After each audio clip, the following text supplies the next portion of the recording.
Paine, Thomas Paine, Thomas Paine, Sam Adams, Sam Adams, Sam Adams, Benjamin Franklin, Benjamin Franklin, Benjamin Franklin. These men spoke up for what they thought was right.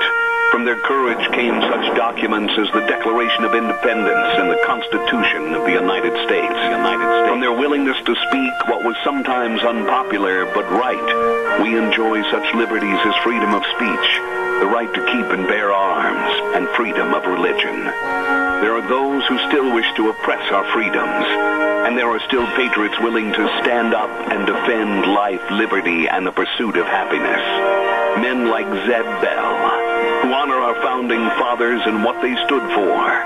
It's now time for Zeb at the ranch, speaking up and defending your freedoms.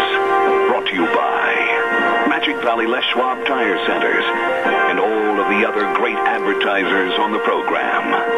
And now, Zeb Bell. Do you realize that if people concentrated on the really important things in life, there'd be a severe shortage of fishing poles? I like that one. Good morning, everybody. Here comes Kate Smith. And God bless America, followed by a patriot. Come on, patriots, call in with our Pledge of Allegiance. Good morning, good morning, good morning. And a good morning to you and your family, your business associates, everybody. Zeb at the Ranch, I'm Zeb Bell with our major sponsor, your Magic Valley Les Schwab Tire Centers. All 7 locations serving you with the best of tires to get you through whatever the weather throws at you. And don't forget to Burley Physical Therapy and Rehabilitation at 1263 Bennett Avenue, Suite 2 in Burley, helping you get back to being you. And Greystone Crossing Independent Senior Living at 1221, I bit my tongue, 1221 21st Street in Heyburn. Seniors living the good life with friends. Right now, let's go to the phone line and have our Pledge of Allegiance. Good morning. Well, good morning again, sir. I pledge allegiance to the flag of the United States of America and to the republic for which it stands, one nation, under God, indivisible, with liberty and justice for all. Attaboy, Wheels. Hey, Wheels, if you can, just barely touch it, tweak it, give me just a little bit more on the headsets if you can, old buddy. And right now, let's go to the weather forecast brought to you by K&R Rental at 256 South, 600 West of Heyburn. Right there on the Burley-Paul Highway. And believe me, Roger and the crew, they get there early in the morning to help serve you with the best of tools and equipment on both long and short-term rental. You better stop over. Check it out today. K&R Rental on the Burley-Paul Highway. And right now, here's Gina with the weather. Definitely a nicer day today than what it was yesterday. Here's a look at your weather. We are expecting partly cloudy skies for today, but they will increase as we make our way through it. Winds out of the south-southwest at about 5 miles an hour. Turning to the east later on, we are expecting a high of 31. Tonight, 20% chance of snow showers, mostly after midnight, cloudy skies. Temperatures rising to about 30. By tomorrow, mostly cloudy skies, high of 38. Thursday night, we do have a 50% chance of showers. Snow showers, that is, in the forecast. Winds could gust as high as 24 miles an hour. New snow accumulations of less than an inch possible. By Friday, that could continue. It's going to be breezy as well with a high of 32. That's a look at your weather for Zeb at the Ranch. Thank you, Gina. She always does an outstanding job. And so do the folks at K&R Rental at 256 South, 600 West of Heyburn. And whatever you need for equipment to finish any kind of a task or job or whatever, just call them. They're there to serve you. And if you're not sure what you need, call them, talk to them about it, and they can give you their advice. 678-3122. K&R Rental on the Burley-Paul Highway. Let's see, what else have I got to cook here that I've got to tell you about real quick. I've got some public service announcements and everything, but I want to remind you, too, about our dear friends at Ramsey Heating and Electric. Wow, they also get there early in the morning. 7:30 to be exact. They turn the key in the lock, open it up, and serve you till 5 o'clock, Monday through Friday. Ramsey Heating and Electric at 2600 Overland Avenue in Burley. And I want to remind you that they have all all of your heating, cooling, and electrical needs. They've been doing this. They're the pros, man. I'll tell you, they've been doing this for almost 7 decades. Ramsey Heating and Electric in Burley, 678-0459, where they provide warm winters and cool summers. Calls are welcome and appreciated this morning. 436-2244, 1-866-927-4587. Wow. I mean, wow, and double wow. President Trump in Milwaukee, Wisconsin last night. Another huge rally with yelling and screaming and chanting of USA, USA, 4 more years, 4 more years. Very exciting. Another pro-Trump rally. It was excellent, and you could just feel the temperature in the room going up and when the president took to the podium. But on the other hand, at Drake University in Iowa, the 7th Democratic debate that honestly was as boring as watching paint dry or worms try to get across the highway. It was absolutely embarrassing. No vibrancy, no optimism. They all scowl, and they were all, oh, it's bad, it's ugly, the United States is in such a bad place. Everything was zero optimism, nothing. It was like walking through a cemetery at midnight. I could not watch it. I had to turn it off. I went back and forth and watched a little bit of it. 6 candidates that are left standing, if you will, on the Democratic possible nominee podium. They had about as much road appeal, I should say, as much as appeal as roadkill. Looking at Klobuchar and looking at, I'm trying to remember all the names right now, help me, Steyer, and looking at Biden and Warren and Sanders and Buttigieg. Holy cow, if that's the best that the Democrats can put forth as supposedly a final 6th in their 7th debate before the Iowa caucus, the Democratic Party, as was stated yesterday by Dr. Gerard Lamero, is in deep trouble. Calls welcome, 436-2244, 1-866-927-4587. There's nothing up there, folks. Nothing. It was a nothing burger. Now, speaking about something to eat, how about let's go to Denny's Restaurant at 611 North Oberlin in Burley, and also another location at 291 Pole Line Road in Twin Falls. Oh, they've got a new menu. New menu choices. And I tell you what, Deanne just absolutely loves that strawberry crepe breakfast. I'm going to say that again. Strawberry crepe breakfast. And now they've got another great addition. It's called the Parmesan Chicken Sizzlin' Skillet. Along with all their other great sandwiches and salads and burgers and breakfasts and everything. It's America's Diner. Denny's Restaurant, 611 North Oberlin in Burley. And they are, like I said, America's Diner. And they're the home also of Zeb's Lunch Bunch. You stop in, see them today.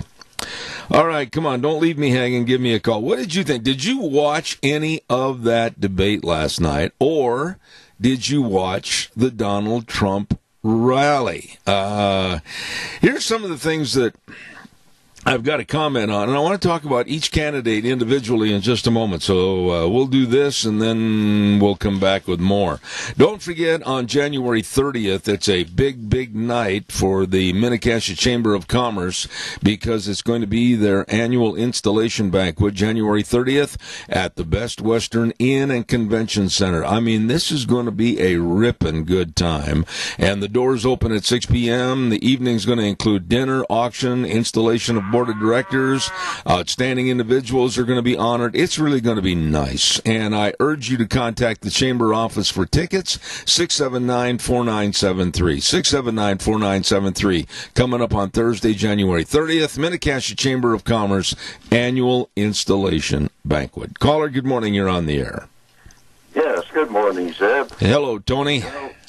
There are a lot of fellows like myself and yourself that spent a lot of time out of the country, and I've been to a lot of different countries. And we know what it is, what living conditions are out there. A lot of these punks that are out in the streets here in the United States demonstrating against our government have never seen what living conditions in other countries are. That's right. And they just won't understand until they destroy what we have here. And they'll find out just what bad living conditions are. You know, when I was over in Spain, I had a chance to tour the countryside. And I'm just using Spain as an example. A lot of people think about maybe some of the European countries, whether it's Paris or whether it's Berlin or whatever it might be. But when I was in Spain, I was in 3 of the major cities. I was in Madrid, I was in Jerez, and some other smaller communities. And I was absolutely shocked that as we took a little driving tour around the countryside, you'd see a very, very nice home, and then the next 3 in a row would be tar paper shacks. And I would just like some of these loud mouths that absolutely know nothing about living conditions, like you stated, around the world to think about, hey, maybe we don't have it so bad. Maybe I ought to keep my mouth shut until I really find out what's going on. The younger people, the millennials today, just don't know. Yeah, no, I've been in Korea. I've been in Vietnam. I've been in Hong Kong. I've been in about 13 different countries. And, boy, I'll tell you, I was glad to get back to Amen. the United States. Amen. Couldn't agree with you more. I mean, when we landed at JFK, I could not wait to get off the jetliner and run down the corridor thinking to myself, I am finally back in the good old USA. And, boy, I'll tell you what, there's no country any better anywhere, anytime. Well, this younger generation won't be satisfied until they lose it, and then it's too late. You'll never get it back again. Well, they're gullible. They're just absolutely non-educated and gullible. And the non-education part isn't all their fault because of a very biased liberal education system across the board. But they're also very gullible. They're easily led, and they're being duped into thinking that socialism is going to be such a great thing for this country. They just don't know because, number one, it reverts back to their education. They just don't know because they've been taught stupid things. Well, as long as we got leaders like Nancy Pelosi and Cortez the bartender, we're going to be in trouble. I agree. You know, it's so nice to hear from you, my dear friend. I hope Mary's doing well, and thank you for your call, my old buddy. Tony, I appreciate you. Bye. All right, take care. Thank you. I want to remind you about Dino Septic Service, and I've said it before. I'll probably say it many more times in the future. They're outside doing jobs that you and I don't want to do. No, you don't want to be standing out there pumping a septic tank. What are you doing, Ralph? I'm pumping out my septic tank. Yeah, I know. I can smell you. Anyway, they pump out septic tanks and liquid waste removal and sewer and sink drain lines cleaned and a great backhoe service, water and sewer lines installed. They do all of this and so much more. Dino's Septic Service. Please get a hold of them if you have a problem. They are the best. I know because we use them. And the number 436-6526 or in Burley 678-1638. Fast, fair, friendly service with a big old truck that pulls in that says, smells cargo on the way. Dino's Septic Service. They are tremendous. Want to also remind you that on Mondays, don't forget this, on Mondays, we give away a dozen cookies to Sophie's Chatterbox at 530 East Street in Rupert, right on the square. What a bakery. Wow. And what a restaurant. I mean, take some time, treat yourself right, and get in there and enjoy at Sophie's Chatterbox. And that's Mondays at 8:30. We give away those dozen cookies. Hello, caller. Good morning. You're on the air. Good morning. At the Burley Senior Center today for lunch, we're having breakfast. We're having bacon, sausage, eggs, all the trimmings. Only $5, all you can eat. Wow. When you just hit my favorite meal of the day. There is no meal, no time anywhere that means more to me than breakfast. I love breakfast. I agree with you. Joe, you are a... Come on. All right, we'll send them over, and it's only $5 at the Senior Center right there on Overland in Burley. Joe Taylor, God bless you, man. Thanks so much. All right. Caller number 2, you're on the air. Go for it. Okay, sir. I watched that rally last night. I didn't need a sleeping pill. I was tired from working. That's why I didn't watch the Democrat debate. Did you go between the two? Did you channel surf and go back and forth between the two? No, I did. You should have.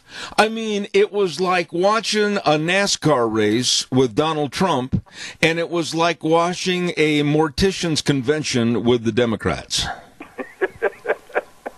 Yeah, and I've seen some takeouts from it and what they done and the way Elizabeth Warren shunned Bernie Sanders on the handshake after the Yeah. And the two news people, that one that used to work for Obama, was saying he doesn't see anybody on that stage that can beat Trump. Oh, no, there's not. The only thing that's going to beat Trump is the Democratic Party and their absolutely illicit, illegal, and very under-the-table means of impeachment. Yeah, and here they're saying they want the Senate to find facts. Well, last time I read the Constitution, and what's happening there is the House finds the facts and finds the crimes, turns it to the Senate, and the Senate's the jury. I do not recall who the congressman was Sunday. It was on one of the talk shows, but maybe you can help me out, and maybe you remember seeing this. But the commentator asked this particular congressman, well, what are you going to go after Donald Trump for? And there was a real rush of red to this congressman's face because he didn't have any definitive charges that they could really say. Exactly. They have yet to name a statute of a crime that President Trump has done. The only thing President Trump has done is making the Democrats mad from losing. Yeah. I mean, they keep losing and losing and losing. Look at the wall. Look at what President Trump has gotten through. Look at the MCA, and he finally got Nancy to vote on it. Yeah. Sitting on her desk for a year. She could have passed it a year ago. I've got something to ask you. Are you pretty sharp at mathematics? Oh, I know what 1 + 1 is. Oh, well, then we're both in the same ballpark.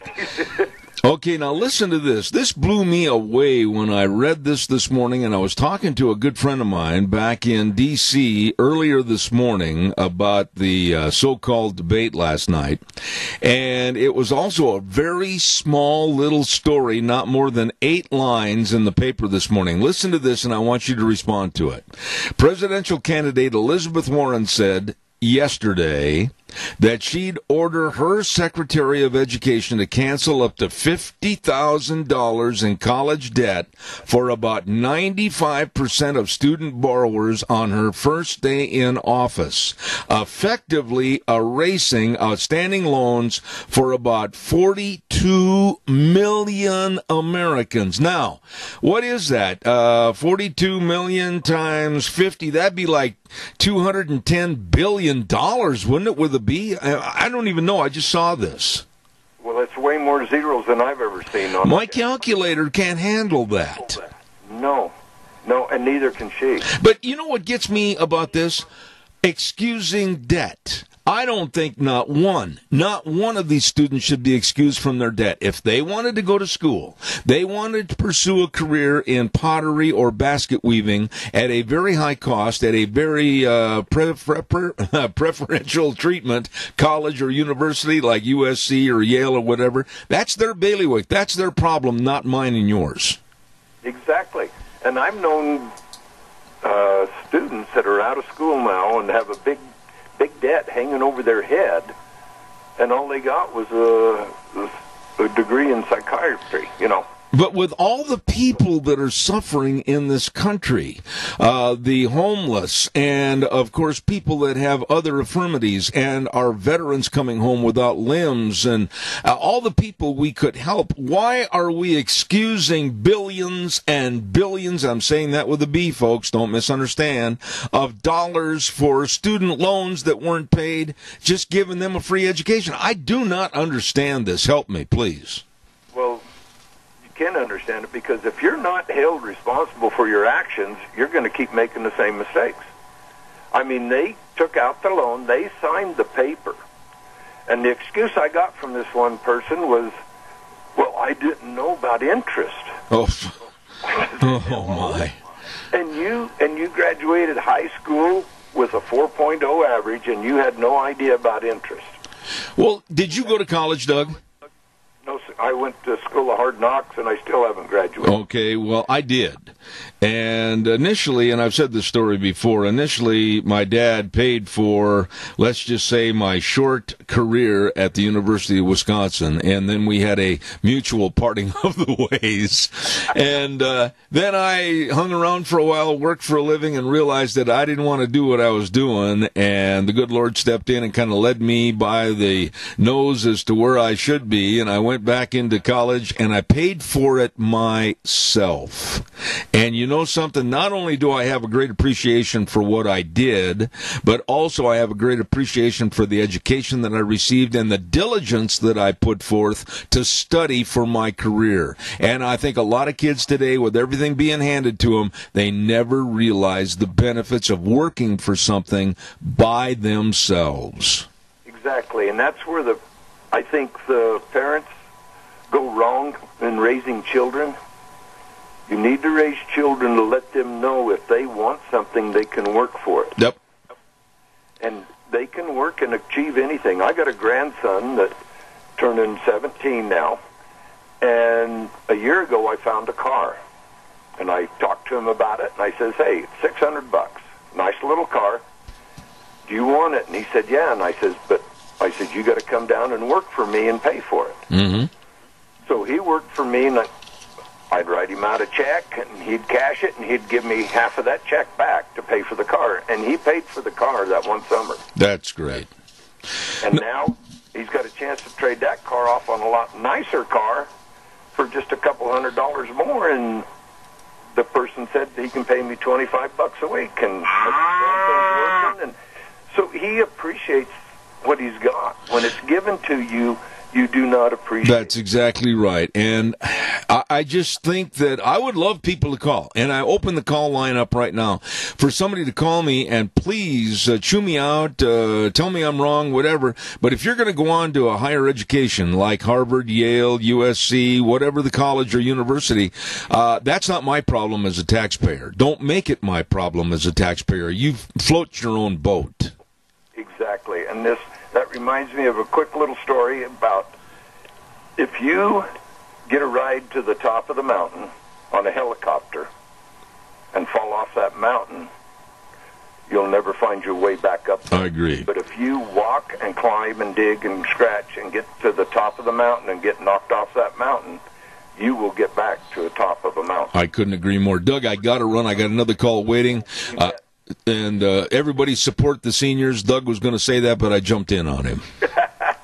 God bless. Thank you, buddy. Hey, don't forget, caller, I'll be right there to the 2020 Idaho Irrigation Equipment Show is this Thursday, tomorrow, January 16th from 8 a.m. to 4:30 p.m.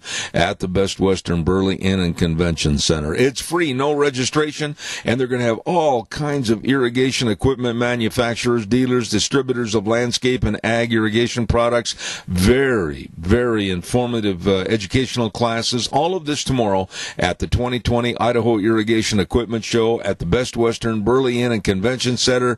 Don't you miss it. Hey, don't forget, too, on Mondays at 10:30, it's the Idaho Legislative Update, sponsored by Handy Truck Lines, and we'll be having another one of our legislators on the program next Monday at 10:30. Caller, good morning. You're on the air.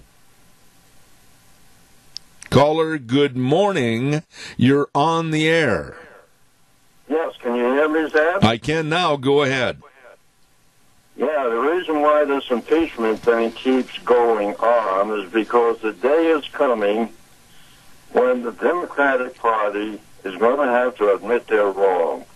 And they are postponing this thing, and they're going to keep on it until the day comes that they are forced to admit they are wrong. Yesterday, I don't know if you heard my dear friend, Dr. Gerard Lamero from back on the East Coast, come on our program and talk about his new book about socialism and how bad and evil it can and possibly will be. But he made the statement a long time ago that he thinks the Democratic Party is right now on the edge of a cliff, ready to fracture and fall into the abyss once and forever. I see it coming. I see a complete fracturing and a demise of the Democratic Party.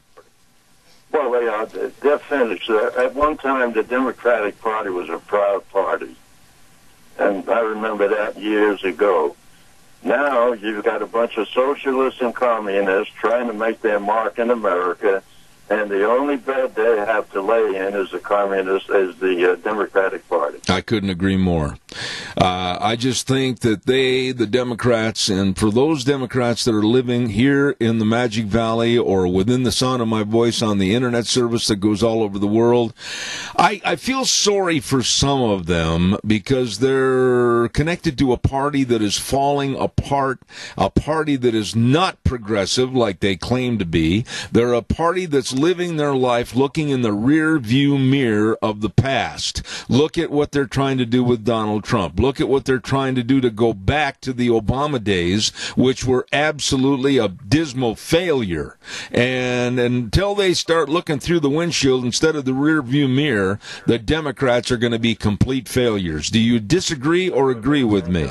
We found somebody like Donald Trump that came along, and he has saved this country from destruction. I agree.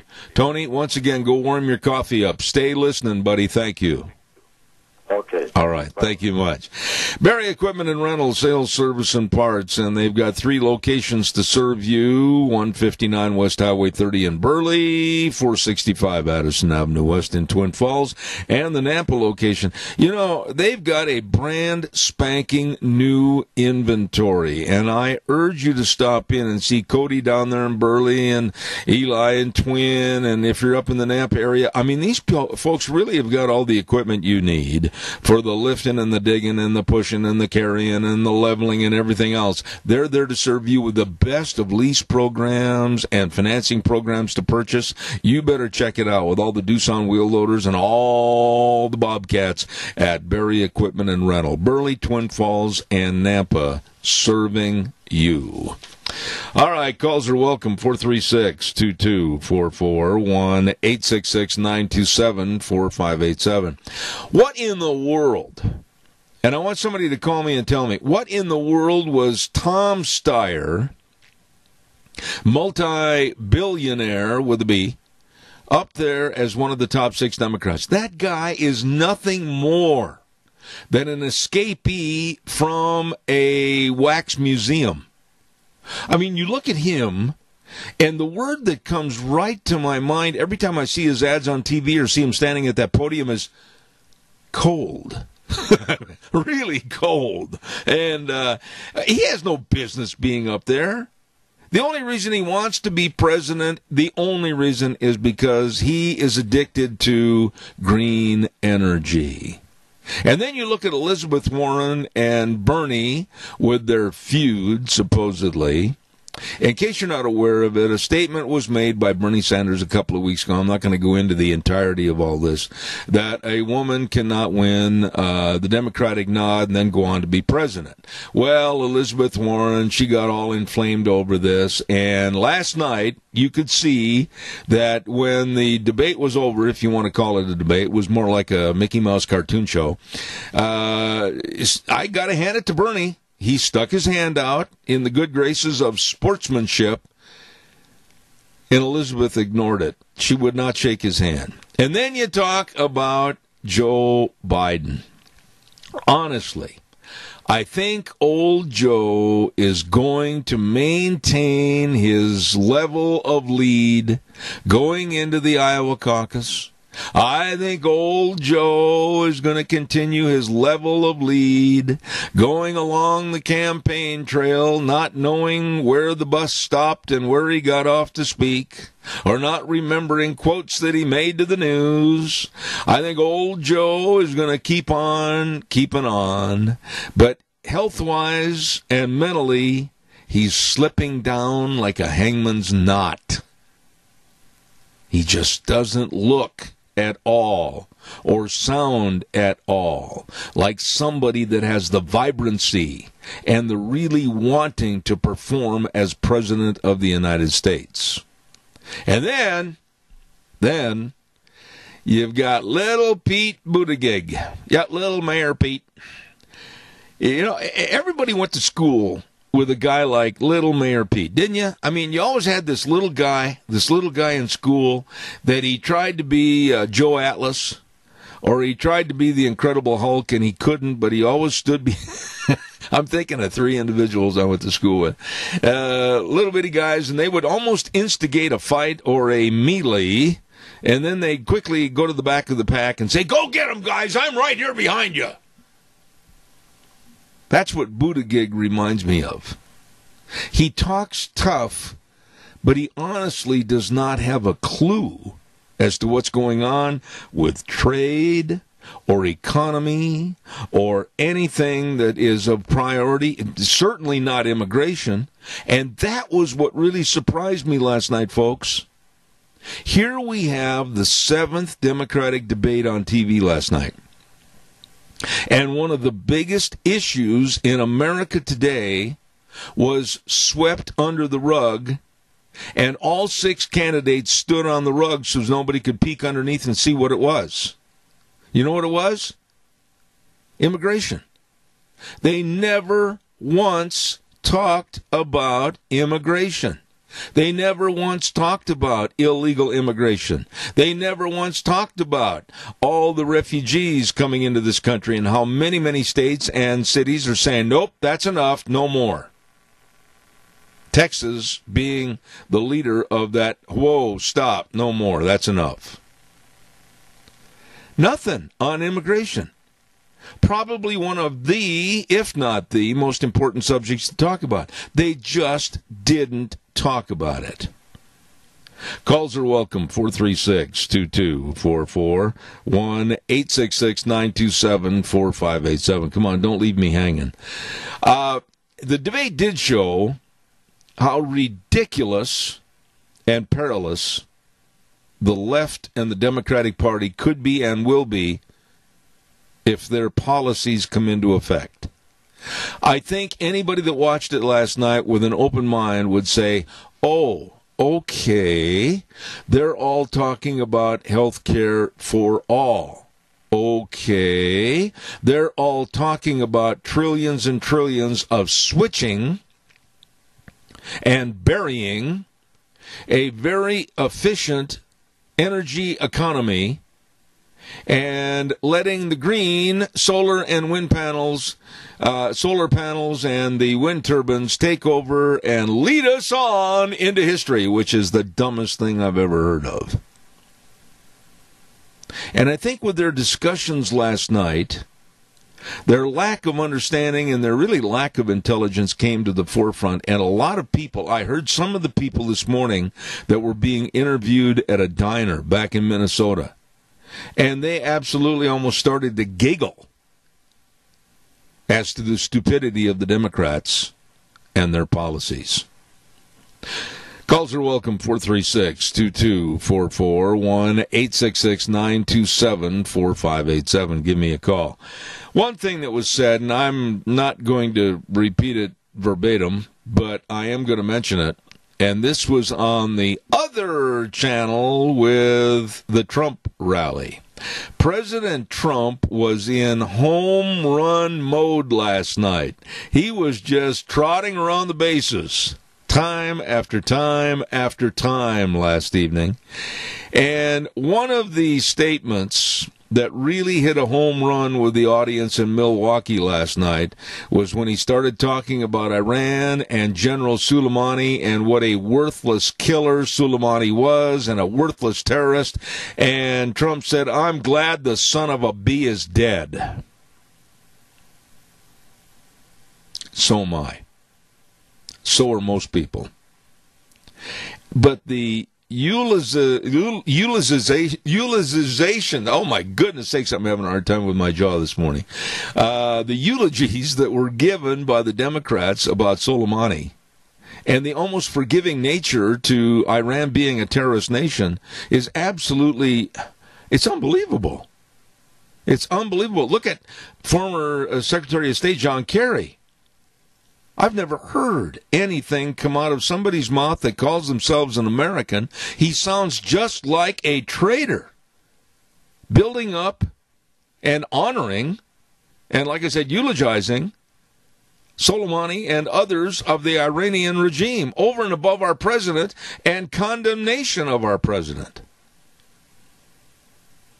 This is unbelievable. Calls are welcome, 436-2244, 1-866-927-4587. Do you ever have one of those days where no matter what you say, it's going to roll out and all of a sudden it's going to get a flat tire? That's what's happening to me today. Calls welcome, 436-2244, 1-866-927-4587. One thing that Donald Trump did last night is that he did bring up, and God bless him for it, he is trying to repeal the idiotic, stupid household regulations on shower heads, toilets, and sinks. How many of you out there in Radio Land have said for years, after the silly, frivolous, and not real bright Obama administration imposed all those regulatory rules back in, 2012, I believe it was, that your shower just drips, your toilet, you have to flush it 73 times, and when you go to wash your hands, you better plan on taking 10 minutes. Because the flow of the water is just not adequate. Yeah, come on, be honest with me. I never have understood, and I don't mean to sound crass when I say this, but I've never understood why and how it makes any sense to have to flush a toilet at least 3 or 4 times to do the ample job of getting rid of the waste, let's tell it like it is, that one flush would have done very efficiently. Here comes a toilet expert. Good morning, you're on the air. Well, I knew it. I knew it was going to be you. I've got some plumbing in my life, and quite a bit, actually, installing stuff. And so, but I use one every day. Well, now, there is a landmark, and we better write that down. There's a landmark statement right there. Did you ever hear the story about Haley, Idaho? Quickly. Up in Haley, they were all environmentally conscious. And they were putting in toilets that were low-volume flushers. And what happened is this. Waste won't move unless there's some sort of fluid to move it down the line. Yep. A pump can't pump solid waste. It has to have liquid. And so in Haley, it got the sewage system got backed up, and it was a damn disaster. You never hear about it because it's, not a subject anybody really wants to talk about. But somebody has to fix it. Mm-hmm. And because they had low volume flushers, and they were a big deal up there in environmental country, they ended up having a real mess. The low volume... I'm sure this is...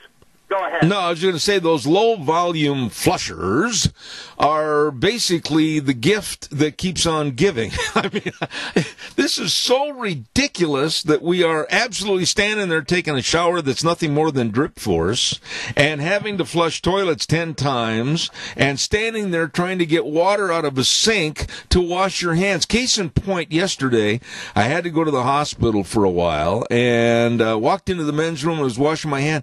I'm not kidding you that every one of the sinks, I tried 4 of them, and the water came out, honestly, it was less than the stream of a pencil. I tell you what, man, you know, it's such an... Because we just want to attack something superficially instead of taking care of it the way we know it should be done. The poor guys down at the wastewater treatment plant get dealt whatever they get dealt. And I wouldn't want to be them. I agree. And I do work for the wastewater treatment plants in Burley. Well, when it came to... if you've ever seen those trucks come out, and they have to be so powerful, and I don't know enough about it, but I know this, I wouldn't want to get into some of the situations that those guys get into. Yeah, and I'd just as soon not even elaborate on what those situations are. Hey, Randy, God bless you, man, and when it comes to non-progressive flushers, I'll always think of you. Well, they had to, change all that because it wasn't working. Yeah. And, see, this is what an environmentalist will do when they don't care or know. They'll just throw down, whether or not it's just a choice or some lawmaker making a law. Neither one of them seem to know exactly what reality is, and you and I are going to get what they give us. That's right. I got to run. Yeah, thank you, Randy. Appreciate it, buddy. Thank you. Yeah, I feel the same about the light bulbs, too. I hate, underline that word hate, those so-called energy-efficient light bulbs. I can't see with those light bulbs. I don't like those light bulbs. I don't want to use those light bulbs. When we heard that they were not going to make my kind of light bulbs anymore, I went to the store and bought cases. I'm going to use lights that I can see with. Calls welcome, 436-2244, 1-866-927-4587. Time for the weather. Actually, it's past time. I'm running late. For the weather, brought to you by Mount Harrison Audiology and Hearing Aids. Oh, my goodness sakes. They really provide expert diagnostic tests combined with the best technology to provide the most comprehensive treatment available to help you with your hearing health. Absolutely. Don't forget these folks. You need to call them. Make an appointment today. 312-0957. 312-0957. They're right behind the Minidoka Hospital, across from the emergency room, Mount Harrison Audiology and Hearing Aids. And right now, here's Gina with the weather. Definitely a nicer day today than what it was yesterday. Here's a look at your weather. We are expecting partly cloudy skies for today, but they will increase as we make our way through it. Winds out of the south-southwest at about 5 miles an hour. Turning to the east later on, we are expecting a high of 31. Tonight, 20% chance of snow showers, mostly after midnight, cloudy skies. Temperatures rising to about 30. By tomorrow, mostly cloudy skies, high of 38. Thursday night, we do have a 50% chance of showers. Snow showers, that is, in the forecast. Winds could gust as high as 24 miles an hour. New snow accumulations of less than an inch possible by Friday. That could continue. It's going to be breezy as well with a high of 32. That's a look at your weather for Seventh Ranch. Appreciate it, Gina. Thank you, and brought to you by our dear friends at Mount Harrison Audiology and Hearing Aids. I know if you call over there right now and make an appointment, they will be so gracious and so helpful to you because they care about your hearing health. 312-0957, Mount Harrison Audiology and Hearing Aids. How many of you are like me? I mean, when I want to step in the shower, I want to get wet. And when you flush the toilet, you expect everything to leave the scene of the accident. When you turn on a light, you want to see what's going on. And if I want to heat my house to 76 or 78 when I'm cold in the middle of winter with all my broken bones and broken limbs and stay warm so I don't get so stiff, I want to do it. I don't want the government stepping in and saying, thou shalt not do that. Get out of my life. Get out of my home. Leave me alone. Anyhow, calls welcome, 436-2244, 1-866-927-4587. Well, what do you know? Finally, oh yeah, the Democrats were in a huge hurry in the House to impeach Donald Trump. We got to hurry. We've got to get this done. Why we have to burn the midnight oil? We have to bring more oil in. Why we got to keep the lamps burning? We've got to impeach Donald Trump. It's a hurry. It's a hurry. It's a hurry. And then the House finished, and Nancy Pelosi has been sitting, literally, like an old mother hen, fitting, on the articles of impeachment for almost a month. What happened? Why all of a sudden did she put the brakes on, skid to a stop, put the car in park and sit there? There's really never been a definitive answer. And today, Nancy, with all the balderdaw of walking up to the Senate chambers, will present the articles of impeachment against Donald Trump. What a bunch of total baloney. And then the Democrats, led by lovely Nancy, are crying foul that they can't have an overabundance of witnesses for their side. May I suggest to the Democrats in the audience, and may I suggest to the Democrats as far back as the Potomac, that you had your chance to lay out a complete and, in your estimation, precise and concise case against Donald Trump while you had it in the House. That was your job. Don't you come crying to any of the Senate and saying, well, we don't like the way you're setting this up, and we want these witnesses and those witnesses and everything else. Why, we feel the case has been enlarged. Go away. Go away. They had their chance in the House. Just go over in the corner, sit down like good little boys and girls, behave, don't speak unless spoken to, and the Senate now has it in their chambers. You have no power over the Senate. Nancy, shh, be quiet. Calls welcome, 436-2244, 1-866-927-4587. Oh, another story real quick. I got to tell you this. This global warming, why we're all burning up. We're all burning up. In Fargo, North Dakota this morning, and if you've ever been to Fargo, North Dakota, I've been there many, many times. Too many. It is 23 degrees below zero with the wind chill this morning. Wow! And when that wind comes a-howling down the plains in Fargo, North Dakota, there isn't a clothing store that can sell enough jackets to keep one person warm. I mean, man. I used to fly into Fargo and then work rodeos and various PBRs on the west side of Minnesota and drive from the Fargo airport. Holy smokes, in the wintertime, that is the coldest place on the face of the earth. Minus 23. So, gee whiz gully, we're really burning up.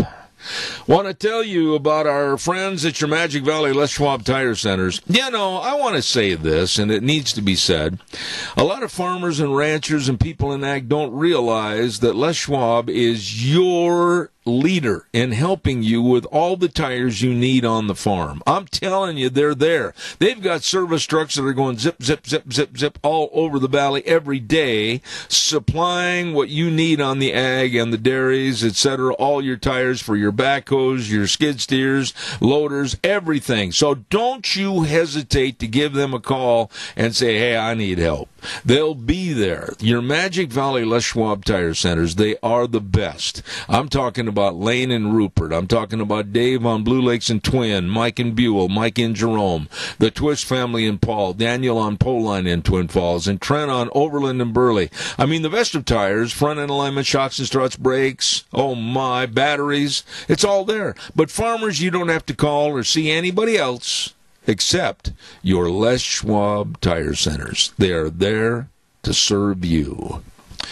What's cooking for the rest of the day? Well, we're going to talk to a lovely lady in just a moment. Her name is Tondi Clark, and we're going to be talking about the Idaho Irrigation Show that's coming up in Burley tomorrow. Then at 9:30, we're going to be talking to a gentleman by the name of Craig Cecilio. Hope I said that name right. He's involved in the stock market.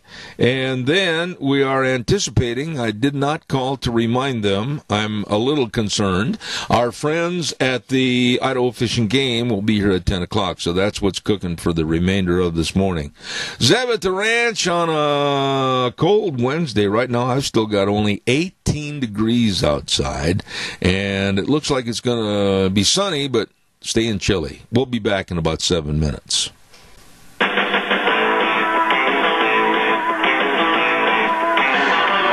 Oh, good morning again. Hey, blue sky out there this morning. I haven't seen that lately, and it's kind of a refreshing start to the morning. Hour number 2 is up at the ranch, and we're so glad that you're with us. And I want to say a big thank you to our major sponsors, your Magic Valley Les Schwab Tire Centers, all 7 locations, serving you with the best of tires. You stop in and see them today. And, of course, don't forget Burley Physical Therapy and Rehabilitation at 1263 Bennett Avenue, Suite 2 in Burley, helping you get back to being you. And Greystone Crossing Senior Living at 1221 21st Street in Heyburn. Seniors living the good life with friends. All right, now this good word for Western Waste. From the canyons of the Snake River and all across southern Idaho, we're always at your disposal.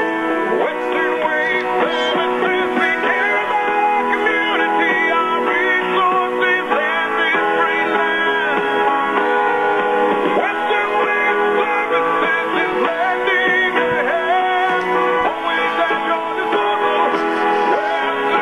Western Waste Services. You know, they always are at your disposal. I urge you to give them a call, 734-6969, and check out the Power in Pink. That's right, to help fight cancer. Trash cancer with the Pink Cart program for your garbage. And they, of course, Western Waste, helping support the big fight against breast cancer. So check it out today with the Power in Pink with the Pink Cart program for your trash. Call them at 734-6969. Western Waste Services. Really, really good people. Want to also have you keep in mind what's going to be cooking here in a couple of days. Coming up on the 30th, on a Thursday, it's going to be the Mini-Cassia Chamber of Commerce annual installation banquet. Oh, we're going to have a ripping good time that night at the Best Western Burley Inn and Convention Center. The doors open at 6 o'clock. Dinner, auction, installation of board of directors, honoring top individuals. It's going to be a lot of fun. For tickets, call the Chamber office at 679-4973. That number again, 679-4973. One other quick note I want to remind you of, too, and that's Burley Physical Therapy and Rehabilitation. You got a little bit of an ache and a pain, or you're recouping from surgery or an accident, do not forget this number. Write it down right now on your refrigerator, the dust on the dash of your pickup, whatever, 678-1191. Call them, make an appointment. They can help you get back to being you. Burley Physical Therapy and Rehabilitation at 1263 Bennett Avenue, Suite 2 in Burley, headed up by Nick Greenwell and all the physical therapists. Absolutely outstanding. With all the exercises, the hydrotherapy pool, everything at Burley Physical Therapy and Rehabilitation, 678-1191. Let's go to the phone line right now, and we have a lovely lady with us on the phone that's going to tell us all about the great big Idaho Irrigation Equipment Show and Conference tomorrow at Burley's Best Western Burley Inn and Convention Center. Hello, Tandy Clark. How are you? I'm doing great, Zeb. Thanks for having me on. Well, it's our pleasure, and I thank you so much for your phone call about 8-10 days ago to remind us about everything that's going on. Okay, what is so special and so unique about this great big irrigation show? Well, we love coming to Burley, Idaho, but we only come every 3 years. So we'd love to have people come and see us when we're in this location. We rotate this trade show and conference to Idaho Falls and to Nampa, and then we're back in Burley again. So please come and see us while we're in town. We have the dealers and also the manufacturers and manufacturers reps of irrigation equipment here to talk to the farmers and the growers and everybody, the dairy. There's just anybody who uses irrigation, please come to this show. You know, Tandy, let me ask you this. We probably get a little stalemated in our thinking, but are there big innovative changes in irrigation equipment year to year? I think so. Sometimes, and you'll have to come and talk to your dealers because I run the association, but the wonderful dealers and manufacturers, they know all the latest. There is one company, though, they're new to our association, that they're going to talk about how to use solar power to run your pump. Mm-hmm. So that's something new that I haven't heard of before. So come and meet our new company, Alt Energy, and see what they have to say. Well, now there's all the remote technology nowadays, and then just a lot of our companies have some of the basics, but they'd like to touch with the farmers. So come and visit with them. Well, it sounds to me like it's going to be quite a day, and give us a little bit of a synopsis of what people can expect tomorrow starting at 8 a.m. Give us kind of the whole schedule, if you will. Well, thank you. We have a whole day of education. So from 8 o'clock to 4 o'clock, we have classes. Sometimes there's 2 classes that you have to pick from. So maybe bring a friend and each go to a class. And then the trade show runs throughout the day. So please talk to our vendors, and they're the ones who make this possible. And I just wanted to do a note, is we had a last-minute change in our schedule. So a lot of people got letters from Idaho Power. And we had Rainbird giving some talks on the landscape irrigation side. But unfortunately, the teacher left the company, and they couldn't find somebody to fill in. So we have a great substitute for that time slot. And so we are lucking out in having Clarence Prestwidge and Alan Gillespie, National Agricultural Engineer and National Water Management Engineer for the NRCS. They're here from Washington, D.C., and they're going to give updates from Washington, D.C. and the 2018 Farm Bill. Okay. So that's a 9 o'clock class, and that wasn't on the schedule earlier, so it was in the Times News Show program. But this is brand new if you saw an older schedule. Okay. We have Monty Teeter here from Kansas. He's going to talk about mobile drip irrigation. He's been teaching this class for the last couple of years, and a lot of people want to come and hear what he has to say. And he's standing right by me. He just got in from Kansas. Well, we're so grateful that he's here. You know, I tell you what, let's do. Our local people, Lane Pumps, Zach Taylor, he's going to give a class about the right pump for your sump, kind of a catchy name. And we also have classes on variable frequency drives. We have one of our favorites, Dr. Howard Niebling from the University of Idaho, is going to talk about irrigation design and management. And we have Tim Brown with Industrial Electric Motor Service. He's going to teach a class about how to keep that motor running and extend the life of a motor. Okay, now. It's an excellent class. Tandy, let me interrupt you real quick. I can just talk forever. I'm so excited about this stuff. Let me interrupt you real quick. Is Monty Teeter still standing right next to you, eating a donut and sipping on a cup of coffee? Oh, almost. Monty. Yeah, call him over to the phone. Like, while he comes, you want to go on the radio? Yeah, don't ask him, just tell him. There you go. All right. Well, I have to plug just credits first before I turn you over to Monty. Okay. All right. I know a lot of people always need those private applicator pesticide license, private and public, or professional, I should say. So we have one class that's at 12 o'clock. So if you can't get away from your job but you have a lunch hour, come and take that class at 12 o'clock. And then we also have certified crop advisor credits. And we have also Brian Reagan with Department of Water Resources coming at 1 o'clock to talk about the day in the life of diversion volume data. And Jeremy Dolling with the Bureau of Rec is coming to talk about the Idaho Water Supply Outlook. All of our classes are in the Perkins restaurant because we fill up the convention center with our booth. Mm-hmm. So if you think you're like, what? They're in here, they're in there. So that's where our classrooms are. But come and see me at the information booth. I'd love to say hi to you and have you fill out a survey of how you hear about the show. So here's Monty. Okay, now you be sure and get back on the air with me in just a minute, but we're talking to a gentleman from Kansas. His name is Monty Teeter. And Monty, tell me a little bit about the differences in irrigation needs and methods from being back like in the plain state of Kansas to what we do out here in Idaho. What differences do you really notice? You have water here. So we're really short of water. In our area, we pump strictly from aquifer, which is underground water supply, and we've depleted our resources 60 to 70% from one of the largest aquifers ever in the world. And so we're running really slow of water, and I've been involved in selling irrigation equipment and center pivots for almost 44 years now.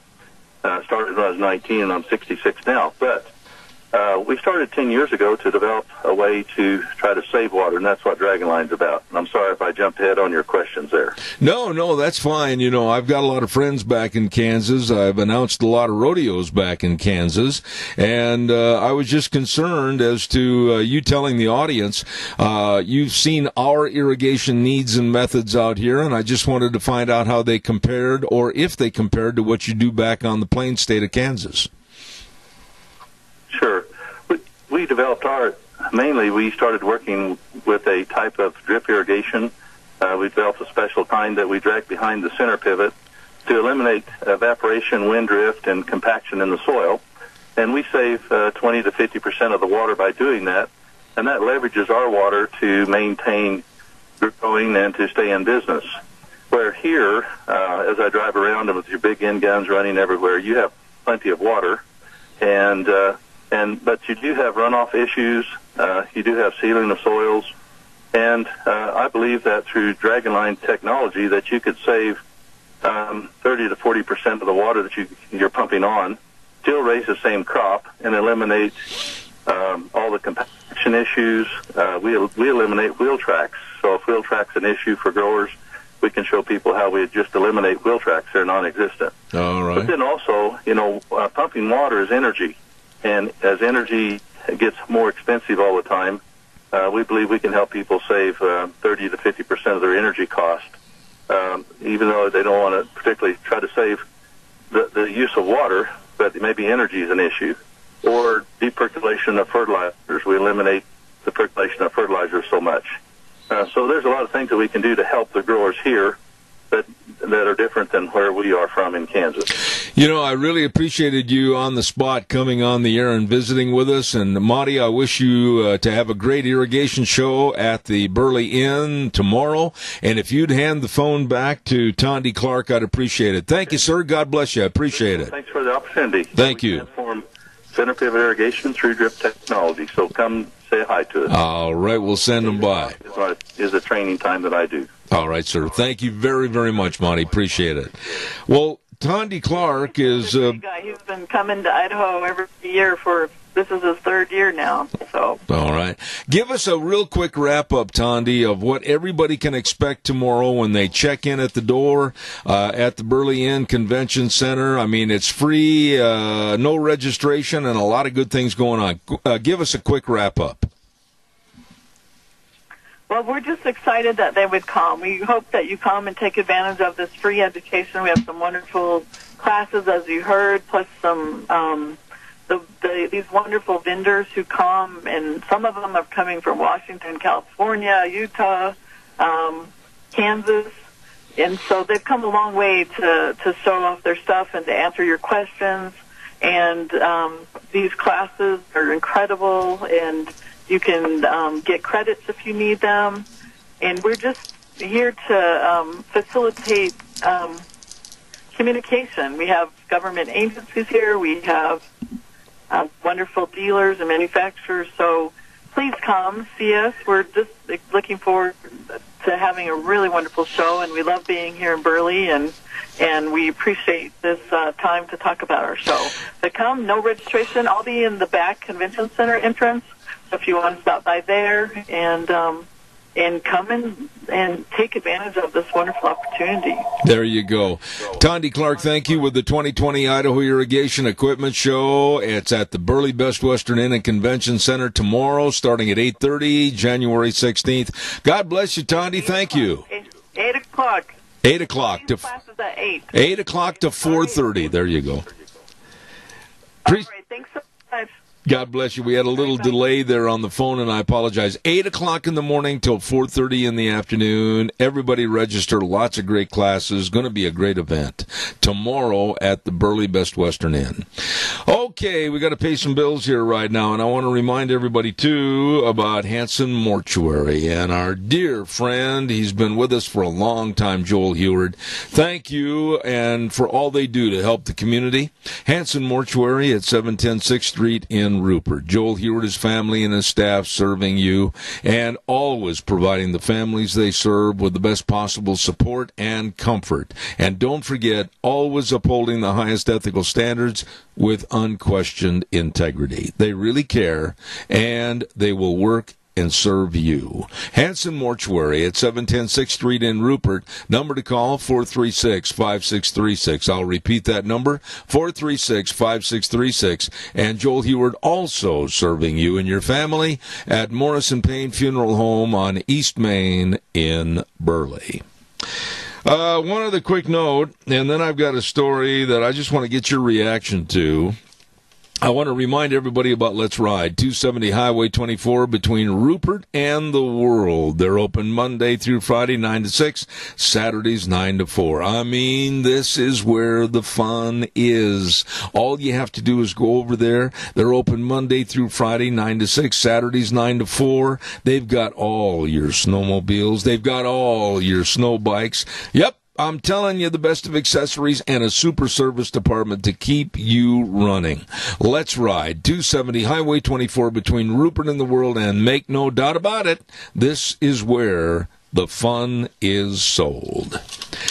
I was looking at a story a couple of days ago. Deanne pulled this off the wire service for me, and I wanted to find out how my audience would react if you, I'm just going to paint a little picture here. You've worked hard all your life, and you want to buy and move into a very nice, quality, quiet neighborhood, okay? And you want to raise your kids there. You want to provide for your family the best of environment, and you want to provide your children the very best of schools. You've worked hard for this.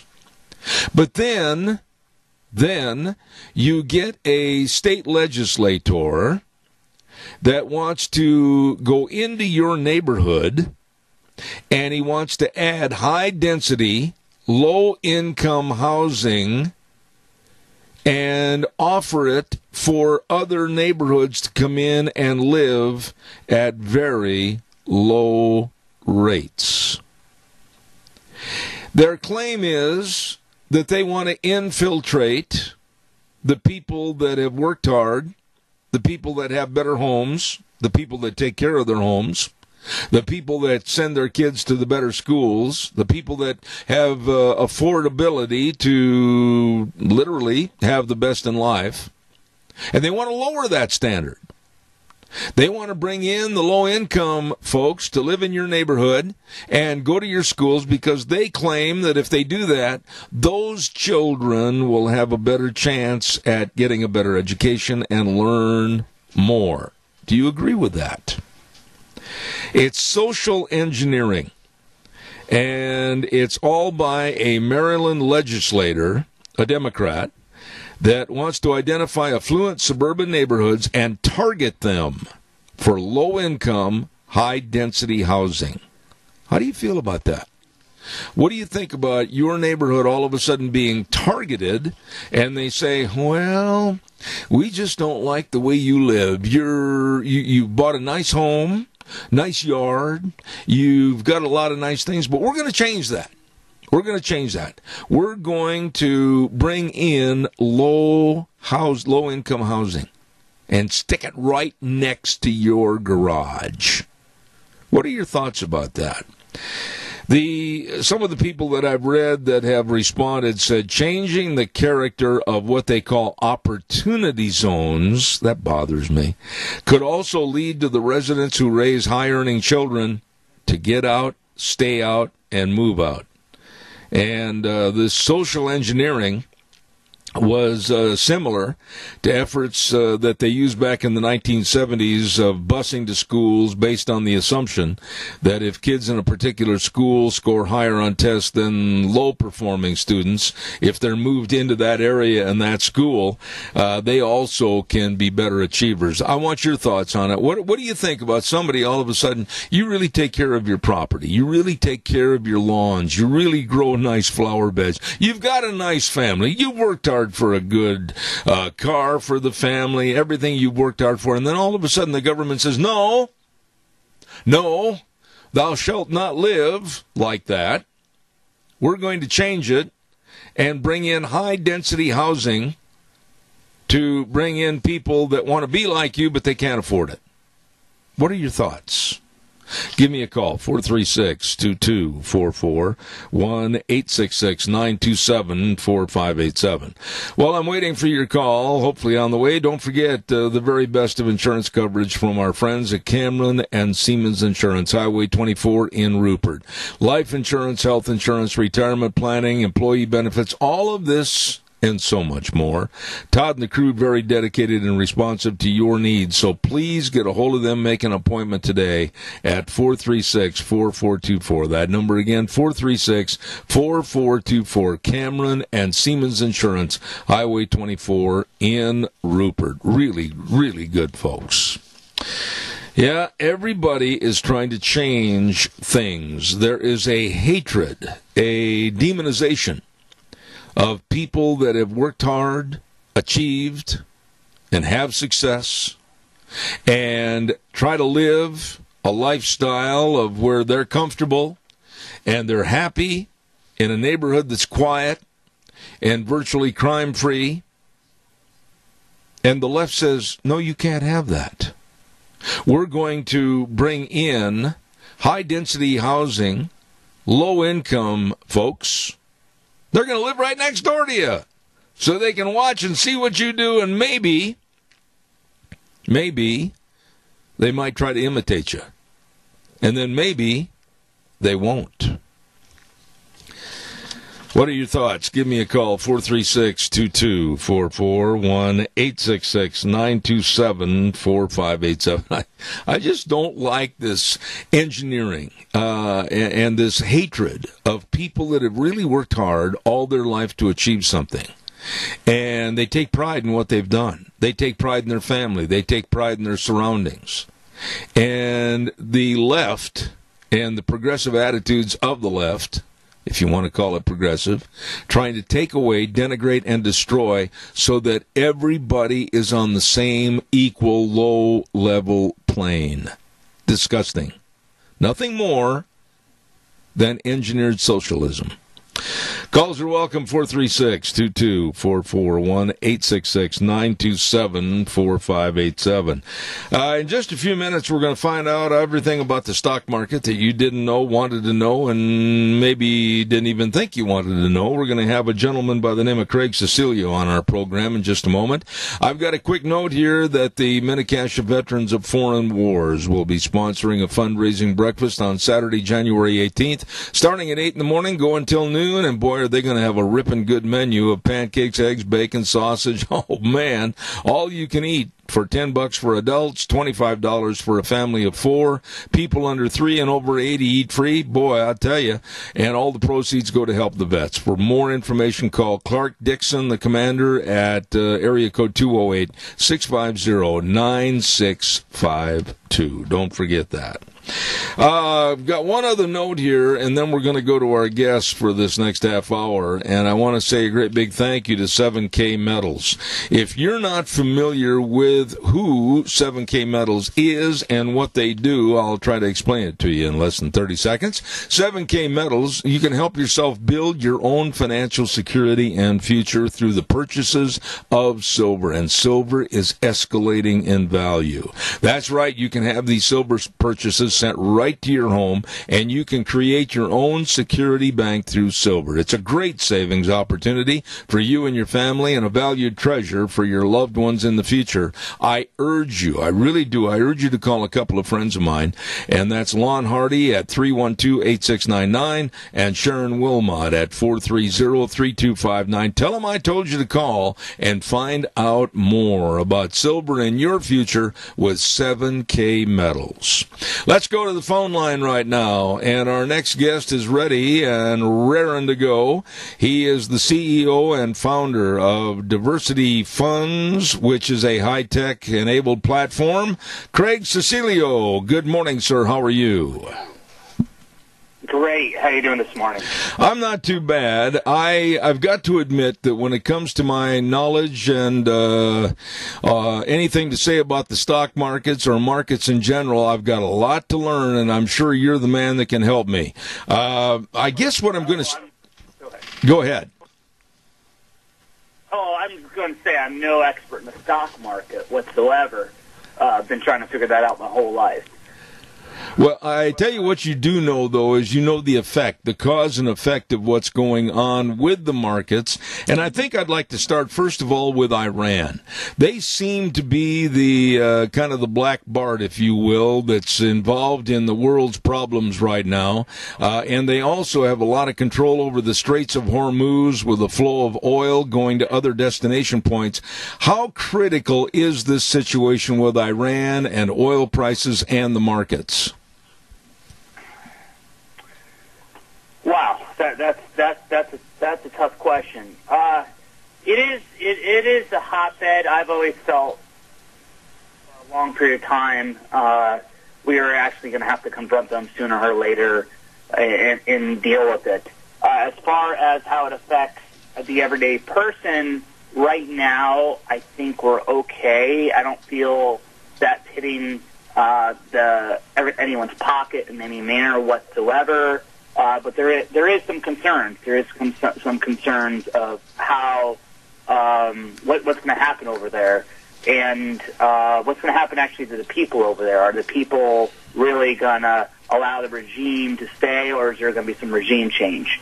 And just from some people that I know that have relatives in the area, they're just not too happy with the current regime over there in Iran right now. Well, they've been having problems over there, Craig, for many, many years, and there's been threats of violence and protests for a long time with the Iranian people against the Ayatollah and their regime leadership. But what about that situation in the world? If Iran goes up in flames, so to speak, with a complete turnover, how does it affect the other Middle Eastern nations and also the markets and also oil and our pricing at the pumps? Well, I think we've really tried to get a little bit more energy, less codependent upon the Middle East. I think the shellacking, the shell oil that we have with the alternative energy sources we're starting to use, I don't think it's going to affect us too much. We'll obviously see the prices go up, the gas pumps, and that would affect commuters and people who have jobs that require them to commute and do deliveries, anything like that. So we would see an effect with that. But I don't think it would be as bad as it would, say, maybe 10 years ago, the effect it would have on us. I think we've done a great job of just being less reliable in those energy sources. So it would create a power vacuum. And you mentioned something right now where I just saw an alert this morning about something that's going on in Russia. That's something I'm kind of watching closely, what's going on over there. I heard that the whole Russian government resigned today, and that's big news. So there's going to be if they do implode, there's going to be a power vacuum. You're going to see jockeying between us, Russia, and China trying to fill that void. And that will be interesting to see what happens out of that. And what happened today with Russia, how is that going to affect them? Absolutely. Now, I am not that well informed right now on what took place over in Russia. I'd heard rumors and rumblings, and I've got a member of my staff checking on that. But what about the instability of the world, per se, and the reliance on Iranian gas? Now, we, the United States, basically, I think, can tell them we don't need their oil. We don't need anything as far as petroleum products because we are now energy self-sufficient. But what about Europe and other countries? What happens to them if there's a big turmoil with Iran? So you're looking at the domino effect of their economies, that their dependence on that oil over there. And then maybe you see that a little bit in their vernacular on what they're saying and their press releases on what happened and what we did. They're trying to kind of toe the line and carefully tread those waters and not say anything really that derogatory, just because the fact that they do have reliance upon that oil. It's going to have an effect. I can't speculate how much effect it's going to have. I know there's oil lines set up. Wasn't there recently an oil line from Russia that they set up through Turkey to all the way to somewhere Central Europe? I forget the name of the country. Was it Romania or Bulgaria? Somewhere in there. There's a new pipeline that was opened up. So they are already taking the steps not to be so dependent upon that. It's just they are. Those economies are. And it's going to have an effect, but I don't think it's going to have as much effect as it would 5 or 10 years ago. But definitely you would see some effect with their economies. We could have a trickle-down effect to our economy as well.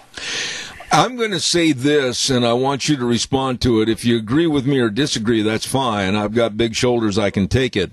But I think if anything is going to spoil, ruin, and destroy our economy in this country, it's if we become so dependent on green energy, the solar and the wind power, because that is never going to be a reliable source of energy. It's going to be like stepping back into the archaic ages of trying to burn buffalo dung to keep warm in a cave. And we have right now the best energy program we've ever had in this United States. If you want to destroy the economy, go ahead and destroy our energy program. How would you respond to that? What is it Newtonian? Who said that energy is not created nor destroyed, it's just kind of transformed into another form.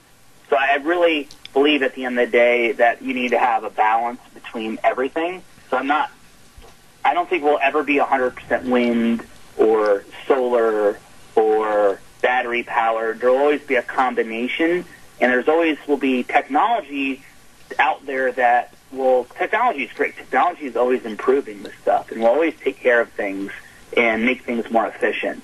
So I don't think we're ever going to be one or the other, and these extremes are alarming to me. It's like, okay, we should be completely energy on, just 100% green, or we should be 100% here. I think there's always going to be a balance between the two, and I agree with you. It's just not going to be. You can't be 100. I agree with you 100%. It's not going to be 100% green. It's just not going to work. There's always going to be some fine line there.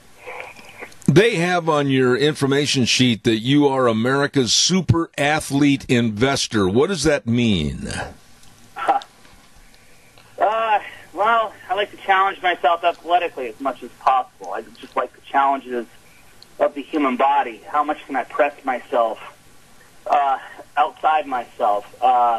46 years old. I like hanging out with 20-year-olds. I'm in San Diego. Luckily, I might be working out, and there's a couple Navy SEALs around. Like to train with those guys, really press myself and push myself to limits to keep up with them. And that's always something that's big for me because I like to press myself mentally, and that rolls over into the business world for myself, always be on the forefront of things, rolls over into my family life as well. What about being an investor? I'm really curious about this. I mean, how did this ever become a chosen line of work for you? And give us kind of a day in the life, if you will. Yeah, I mean, for me, it's pretty simple. I grew up in the East Coast, a working-class family. Every single day I would hear my father complain about money issues and how everything is against us, how the system's against you, it's rigged, it's set up for certain people just to stay wealthy. And every single day hearing that growing up, it kind of just ingrained in myself this thing. It's like, what can I do about it? What can I do? And as my career took off and I saw an opportunity for myself to give back and to do something, it was really kind of the driving force behind me to do something to allow everyone the same opportunity to go up the wealth ladder. So I was fortunate enough to create a platform that is open up to everyone, allows everyone an equal opportunity to take advantage of investments that normally just wealthy people can take advantage of. And I guess at the end of the day, it's a little bit of growing up and having that little chip on your shoulder your entire life, and that really kind of gave me the passion to do it. What would you tell my audience? I mean, as far as if somebody's got a few coins stashed away in an old bucket up in the attic or whatever, what would you tell people about investing and being fairly conservative, not to lose everything, but what would you tell people about investment today? Well, one is what are you investing today? Look, are you, and two, learn, become aware of what's out there, participate. What we have is a platform that the minimums are $500. So you could get involved. People pay about $500 for vacuum cleaners. They pay $500 for books, for courses.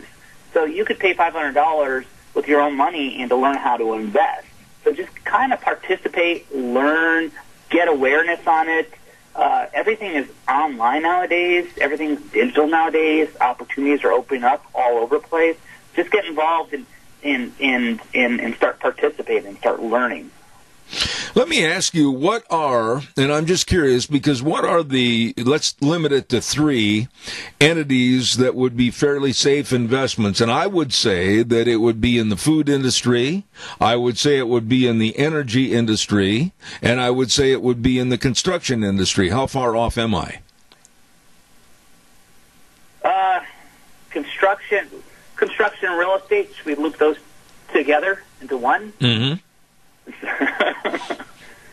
I always like cash flow in real estate. I always think is great. Construction just depends on the type of construction. And otherwise, I 100% agree with you.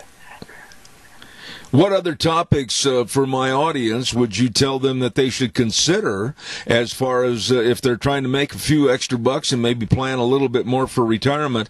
What should they do? How do they go about learning the right investments and how to go after those investments? Yeah, I think the biggest thing is diversification. Is at the end of the day, you want to make sure you're diversified into low risk, medium risk, and maybe a little bit into some high risk stuff. Really kind of diversify your entire portfolio and look at your needs. Each and every person has specific needs. Are they looking for long-term wealth gain?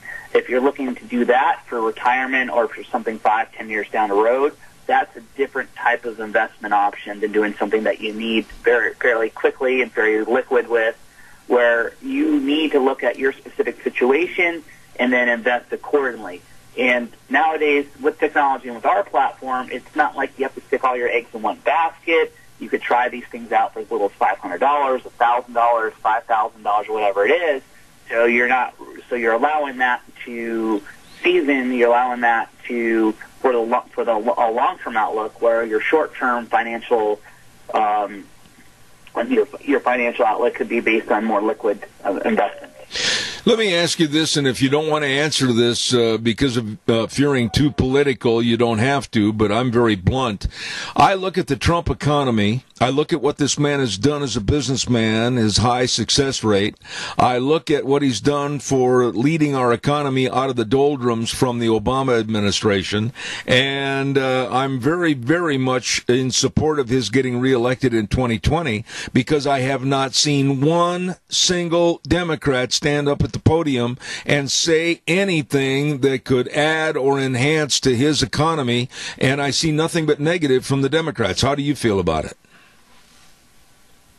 I just think the whole political culture out there is just people are attacking people and not really talking about what the people need, what we need, what we want at the end of the day. And at the end of the day, we want a better life, more opportunities for ourselves. And until you hear that, you can't vote for somebody if they're just pointing a finger at somebody and not saying, hey, what are they going to do? And I have not heard that from any Democrat. I have not heard them say, hey, I'm going to make your life better, and this is how I'm going to do it. And that's what we want. We want to know, hey, if the current president is making our lives better, hey, we're all for it. If someone can step up and say they're going to do it better, tell us how. And I haven't heard that. Tell me real quick. What was that again? Go ahead. Does that answer your question? It does. I wanted to ask you just one other thing. I understand that you have a podcast called Driven to Win. Give me a little explanation as to what you talk about on that podcast. Ordinary people, some extraordinary people, what drives them to succeed? What is their motivating factor? What motivates them to succeed? And just listening to their stories. Each and every one of us is different. A lot of us have accomplished a lot of things. It's nice to share those stories with other people so people could say, hey, that's possible. I'm like them. I could take on this endeavor and succeed at it as well.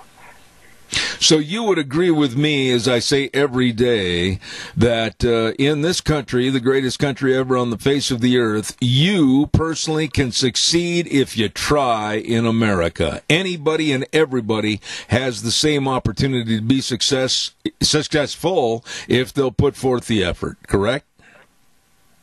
Yeah. What's that saying? American, I can, in the middle of it? Right. You can. Well, I want to... like a Napoleon Hill quote. Absolutely. I want to tell you how much I appreciate you coming on the air. I also want to commend you on your excellent program, your podcast, and everything else. Craig Cecilio, thank you for being on the program this morning, and we'll have you back again in the near future. Thank you very much. Great. Thanks, Deb. Thank you, sir. Very successful, and now living in San Diego, I believe he said. And he said, quote, the most important person present is the one person most active in introducing himself. This is a true mark of leadership. There you go. Calls are welcome and appreciated. 436-2244, 1-866-927-4587. I think we'll go ahead with the weather. And then I'd love to have some people give me a call and let me know what your thoughts are. 436-2244, 1-866-927-4587. Right now, the weather forecast brought to you by Phillips, Oaks, Goodwin, Crane, and Company. And they've been providing accounting services to the Mini-Cash area for well over 50 years. My goodness, that's a long time of excellent professional service to you. With the best of tax return preparation, tax planning, business consulting, retirement planning, all of this and so much more. Please get a hold of them today. They've got 2 locations to serve you in Burley and Rupert. Phillips, Oaks, Goodwin, Crane, and Company. You get a hold of them today. And right now, here's Gina with the weather. Definitely a nicer day today than what it was yesterday. Here's a look at your weather. We are expecting partly cloudy skies for today, but they will increase as we make our way through it. Winds out of the south-southwest at about 5 miles an hour. Turning to the east later on, we are expecting a high of 31. Tonight, 20% chance of snow showers, mostly after midnight, cloudy skies. Temperatures rising to about 30. By tomorrow, mostly cloudy skies, high of 38. Thursday night, we do have a 50% chance of showers. Snow showers, that is, in the forecast. Winds could gust as high as 24 miles an hour. New snow accumulations of less than an inch possible. By Friday, that could continue. It's going to be breezy as well with a high of 32. That's a look at your weather for Seventh Ranch. You know, I would love a forecast, Gina, if you can conjure one up that would be, hey, today we're going to have sunny skies, temperatures at about 50 degrees. I don't want to be greedy. That would be nice, but it's going to be cold and more snow in the forecast. And that's the weather brought to you by Phillips Oaks Goodwin Crane and Company. As I said, and it's true, providing the best of professional accounting services to the Mini-Cassia area for well over 50 years. Get a hold of them today, and they've got locations at 1710 Overland Avenue in Burley and 620 Fifth Street in Rupert. Phillips Oaks Goodwin Crane and Company.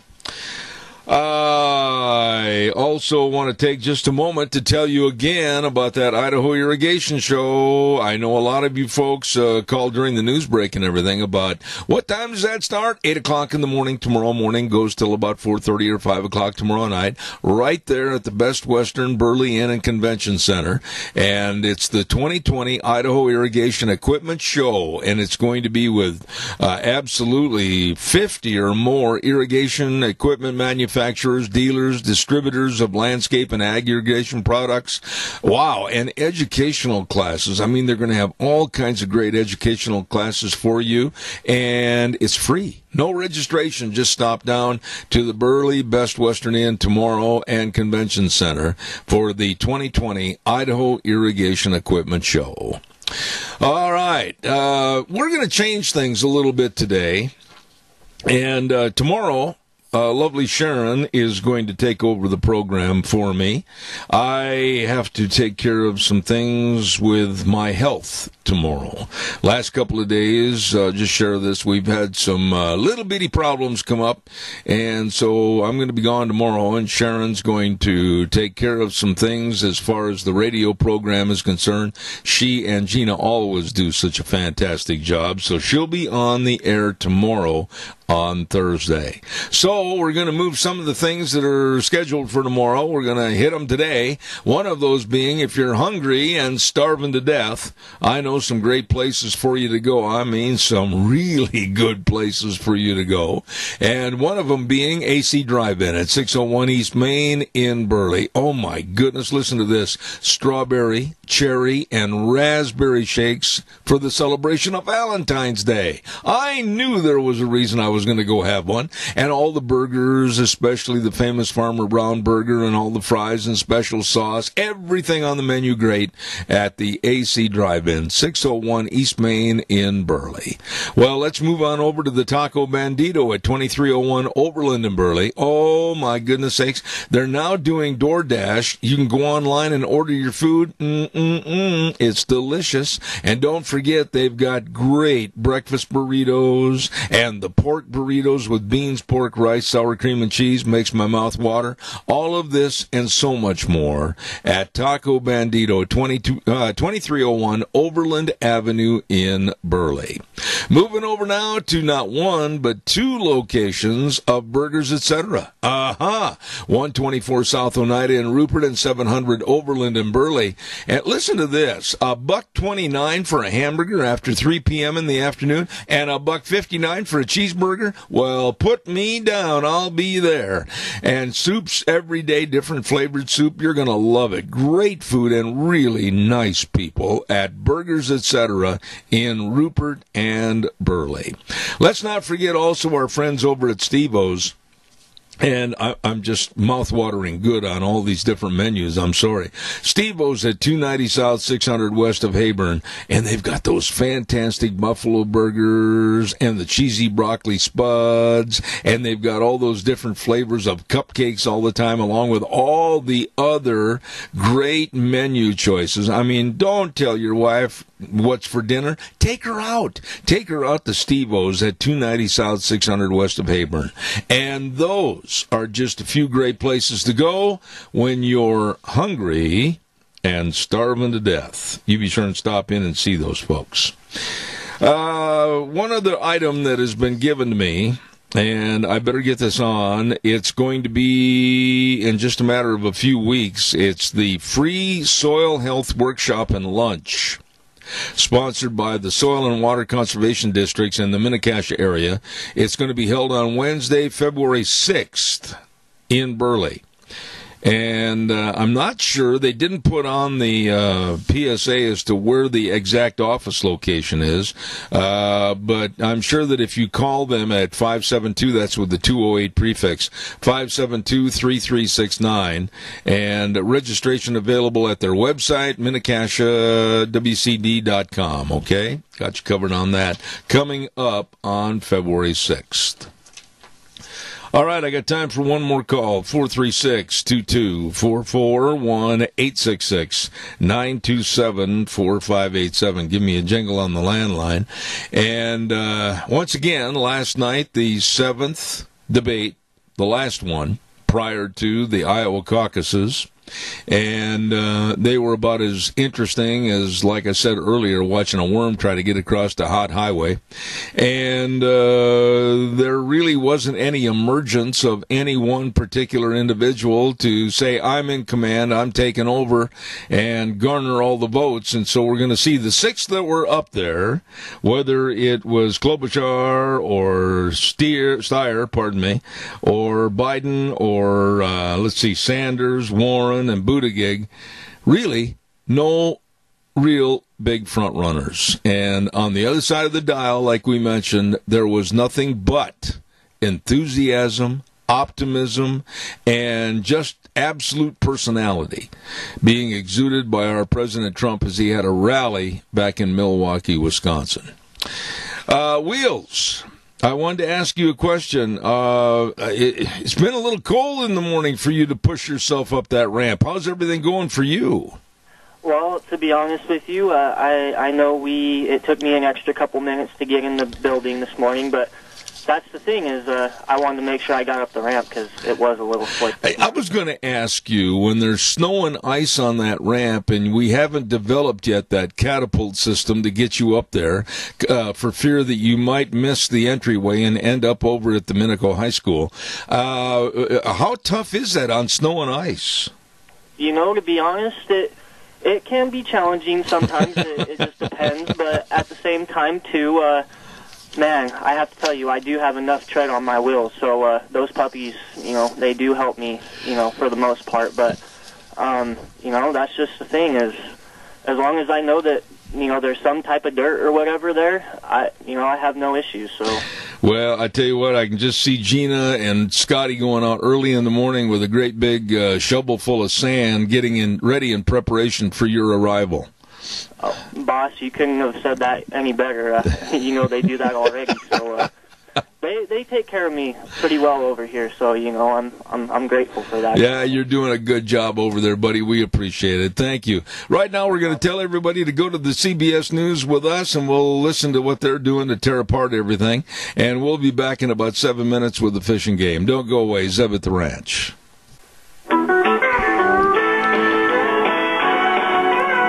Oh, my. We've made it to hour number 3 after a morning of fun and frivolity, and we say thank you very much on Zeb at the Ranch to our major sponsor, your Magic Valley, Les Schwab Tire Centers, all 7 locations serving you with the best of tires for whatever the weather throws at you. Stop in and see them today. And along with some others like Burley Physical Therapy and Rehabilitation at 1263 Bennett Avenue, Suite 2 in Burley. Did you ever have that happen? You go to say something, Craig, and all of a sudden your mouth freezes up? It's been that kind of a morning. Suite 2 in Burley. Burley Physical Therapy, helping you get back to being you. And Greystone Crossing Senior Living. I want to tell you a little bit about this place, and I want you to call seniors if you're listening, and they will give you the guided tour of a beautiful new facility called Greystone Crossing.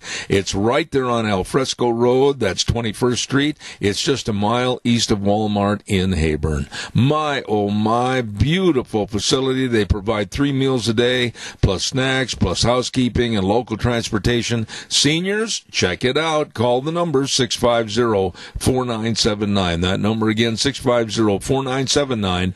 And that's, of course, Greystone Crossing, independent senior living at 1221 21st Street in Heyburn. Seniors living the good life with friends. Well, lo and behold, it's our day of the month to bring in a homeless person that walks by and needs and seeks shelter and food, and so we have the regional supervisor for the Idaho Fish and Game, Craig White. Well, Zeb, I need you to move that over just a little closer to you. There you go. Zeb, I like that little analogy. Homeless, walking around looking for entertainment. You haven't advertised me as that person yet, but some days it fits the bill. You know, all of us at one time or another, whether it's on a monthly basis or a year, you get to feeling like you got to get up on a rock to kick a dog in the butt. You know what I mean? You get down pretty low. Yeah, you do. Yeah. But, we're actually doing pretty good over there at Fish and Game, so... You're in the news. We are in the news. You're in the news. I got to hand it to you. You guys do not have to look for any media ink. It comes to you. Yes, controversy sometimes finds us. We try to avoid it. We don't like to live in the limelight. We only like to do good work for the citizens of Idaho, for hunters, trappers, and fisher anglers, but at times the news comes to us. Let me ask you, and I love your attitude when you walked in the door. You said we're going to meet these issues head on this morning and not avoid anything. What's going on with all these cries in the wilderness against the Fish and Game and the elk? Well, Zeb, I mentioned off the bat that social media has struck us, and with social it's media, contagious. yes, it is. You mentioned at the beginning, sometimes your mouth freezes up, sometimes my brain and mouth freezes up, but people can post whatever they want to out there on social media, and it becomes the truth. And we've seen that controversy nationally, and it's hard sometimes to figure out the truth. So last Saturday, at least that's when I was first aware of it, there was a posting on a Facebook page from an individual right here in Twin Falls. And basically what they were saying, they had a picture of hindquarters and front quarters of elk that were at Scarrow's Meat in Jerome, kind of stacked up. And they said this is part of the 172 elk that were delivered to Scarrow's from Idaho Fish and Game after they hired hunters to kill them because of a depredation complaint from a farmer north of Shoshone. And there's some other information there, and basically there was a lot of misinformation there. And I don't know that the individual intended that at all, but people hear things and they take it and they run with it and they post it, and there's just not always a lot of facts behind it. And so we've actually spent the last 3 or 4 days trying to clarify. We've been in the local news. We've been in the Boise news. We've even had, if I can mention competitors on the air, NPR and others inquiring it. But, fortunately we get a chance, such as with yourself, to kind of clarify issues. What are the facts? Let's just lay things out there factually and let the other media that was put out there be ignored or minimized. Well, it is true that Idaho Fish and Game does remove elk. Absolutely. Now, we have to. It's a state law that Fish and Game will respond to elk, deer, pronghorn, or moose that are causing damage on private property. Damage typically meaning they are eating someone's corn or grain or alfalfa, or they're getting into haystacks, causing damage on agricultural land is what I'm referring to. And so in those situations, we like to use hunters to solve those problems when we can. Either through a general hunt, or sometimes we'll do it through what's called a depredation hunt, where we pick half the hunters and the landowner picks half the hunters to get them out there. Absolutely. It's a great, that law requires a partnership between landowners, the department, and really hunters. However, there are times, such as when elk become nocturnal, so they only come into the fields at night. They're in security cover during the day, forest, whatever, come out during the night into the fields, and that's a safety hazard just to throw people out there. For one, it's against the law to hunt and big game at night. We can't really just make an exception because it's a safety issue. So here's the facts, and the posting kind of made it sound like it all occurred in one day in one herd, and it's not true. So over 4 months, we actually removed, as part of the other angle to this, there was a research project involved. Because we have a lot of challenges at times with elk getting into, onto private land and causing damage, we want to see how effective some of our tools are. One of our tools has been to, sharpshoot elk, remove elk at night that are coming into fields to see if we can change their behavior. So we actually started to evaluate this with University of Idaho, look at it from a scientific, well-studied evaluation. Does that really work? What are some other tools we could use? We've investigated using dogs to haze elk out of corn. We've looked at spraying the fields with a chemical that tastes terrible to elk. We've looked at different ways, including sharpshooting. So here's the facts. We, in fact, during this study this past summer for 4 months, removed 210 elk. We're very transparent. It occurred over 5 different game management units. Now, the majority of the elk were removed from Unit 44, which technically isn't north of Shoshone, it's north west. But up there, we had several properties involved where we were looking at this sharpshooting as a treatment during the research project. From Unit 44, we did remove 172 elk. Once again, this was over 4 months. It was over 45 days, at least on one property. Included anywhere from 0 elk, because you're not always successful, to up to 7 elk removed in a night. So it was part of a research project. It was not hiring people to do this. These were Fish and Game employees.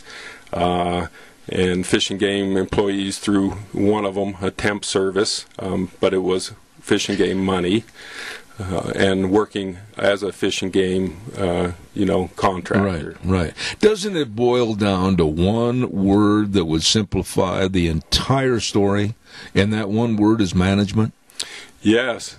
Very well said, Zeb. That is exactly right. Our wildlife in the state of Idaho, most citizens and certainly hunters and trappers and anglers expect the wildlife to be managed to provide excess that can be hunted and fished for and harvested, and also to be enjoyed for generations to come. That's right. And we're active in that, and one of those active management. But you as a Fish and Game and you as a director or a supervisor of this region, you're kind of, pardon the expression, damned if you do and damned if you don't. Because here you've got, and I can understand the property owner's dilemma. I can.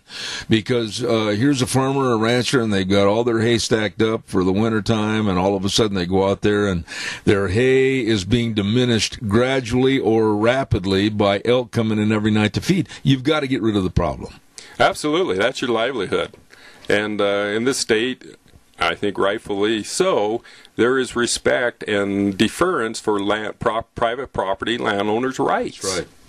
And the legislature recognized that in 1990 when this law was passed. It said basically Fish and Game needs to prevent damage to private property from elk and deer and pronghorn and moose, and if they can't prevent, try and mitigate as much as possible and compensate for the damage done. If anybody has a call and would like to comment on this, the lines are open at 436-2244 or 1-866-927-4587.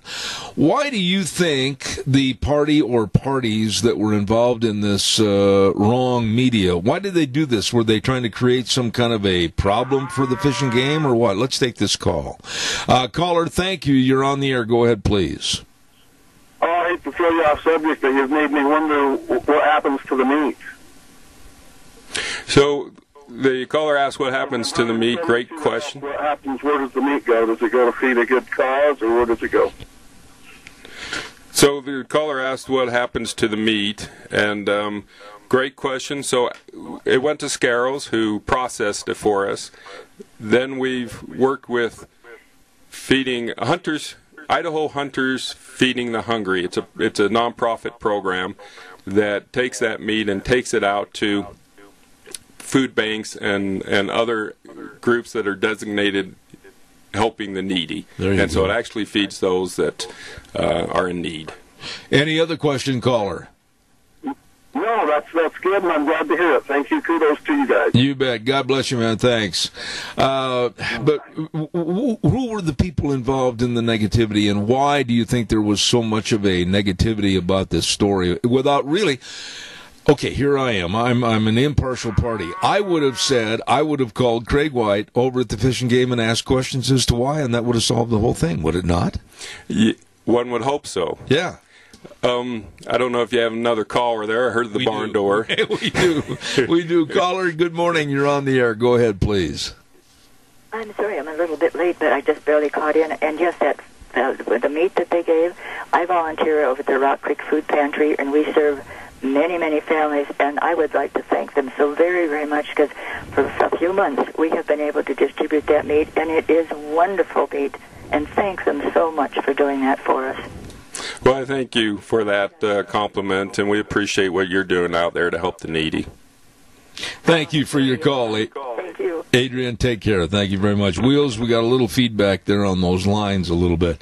But, okay, let's go back to the original story. Was it intent to hurt the fishing game? Was it an intent to basically try to charge up a media story? What do you think their main intent was? Well, I don't know. And you know how it was a posting on Facebook, and you know how it happens. Yeah. Someone puts something out, and then people start reposting it. The person that posted it, to the best of my knowledge, I've never met. I don't know them. I'm not going to speculate as to their motives. Perhaps they were fed some information that obviously was incorrect from our perspective. But they didn't know that, and they posted, and people just start running with it. The challenging thing, as you mentioned, is then trying to put that genie back in the bottle. You can't. To put it out correctly. You can't. So I can tell you a funny story in adjacency to yours. About 4 years ago, I had a lot of people, actually it was longer ago, it was actually about the time Obama took over in office of the presidency. And somebody started a story that I had been a grand poo-poo in the Ku Klux Klan or something, and they had a video of me leading a march of the Ku Klux Klan, and they started this rumor. Craig, I've been on crutches almost all my life, and this guy that was marching supposedly was about 6'3", I'm 5'11". He was skinny as take a bath in a shotgun barrel, and I'm not skinny. I mean, the rumors that get started and the portrayal of what you are versus what the truth is, it really is sickening. Yeah, I was going to say, unless you were leading in on a horse, I can't imagine that happening. But, right. Zeb, I understand that some of our decisions, you mentioned the word management earlier, and I understand some of our decisions aren't popular with everybody. You're not going to please everybody, and sometimes you have to make a hard call to try and help put some things in perspective. And we've had to do that with growing elk numbers in the Magic Valley. We've changed some seasons around, made them over the counters, and opportunities for cow elk. And I think some of it is people are feeling, well, you're being very aggressive out there, and then on top of that, you're removing elk in this depredation situation. And we want to be a more part of it, and we may not agree with all of it. I totally agree that as much as possible, we want hunters to be involved. And the hunters do a fabulous job out there. And landowners, many of them don't ask for compensation for the full amount they could, or they don't even ask for compensation. They appreciate the wildlife, but there has to be a realistic and pragmatic approach to damage on private property. Let me ask you this. What would the other side say that you, on behalf of the fishing game, should have done other than a special hunt to cut back on the depredation? I mean, what did they want you to do? Go and buy a matador's cape and kind of go, hey, bull elk over here, what are you going to do? Well, it's a fair question. Have you tried some non-lethal hazing, which we do, and we do in many situations. Once elk kind of find some green area that they like, someone's field, it's pretty tough to get them off without doing more aggressive action. That's right. Most of them once they hear kind of the whole story, they're like, oh, that makes sense. There you go. No problem. Some of them, many of their points are, could you involve hunters? And the answer is we try to as much as possible. Once again, most of this was at night. A lot of this on the one area was on an organic farm, which they have to maintain their status. They do allow, some hunting, but it's not wide open because they have to maintain their status as an organic farm. Would you say, and I'm just asking, shooting from the top of my head, that in the future, if you're going to have a depredation hunt like this, maybe just put out a press release and say and notify the public that this is going to occur? Yeah, Zeb, that's a good point. That letting people know ahead of time what's happening might deflect some of that criticism that we're trying to do in the, pardon the pun, dark of the night. But really, the hunt itself was actually a benefit to a lot of people. I think so, in many ways, for several reasons. One is it's important to maintain good landowner relationships because, like I said, wildlife in this region especially, which has the most agricultural land and production of all of Idaho, benefits from landowners that are tolerant and do appreciate some level of wildlife use. It helps populations stay healthy and it helps them thrive. So it's important to have good relationships. That kind of action helps that. It also, we don't waste the meat. That's right. It goes to those in need. And where possible, we're able to work with landowners to open up opportunities for hunters to participate. It just isn't always possible. Absolutely. Any other questions on this or comments, you can give us a call at 436-2244, 1-866-927-4587. Did you have any follow-up on that, or can we go down the list here? We can go down the list. We could jump to the, one that I didn't actually put there, but it's putting the cat back in the bag as long as we're talking about management. Okay, go ahead.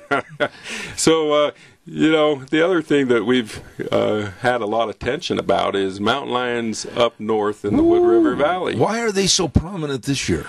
Well, it's been building. It's been building because the deer and elk that stay there in the winter seems to have been increasing, especially elk.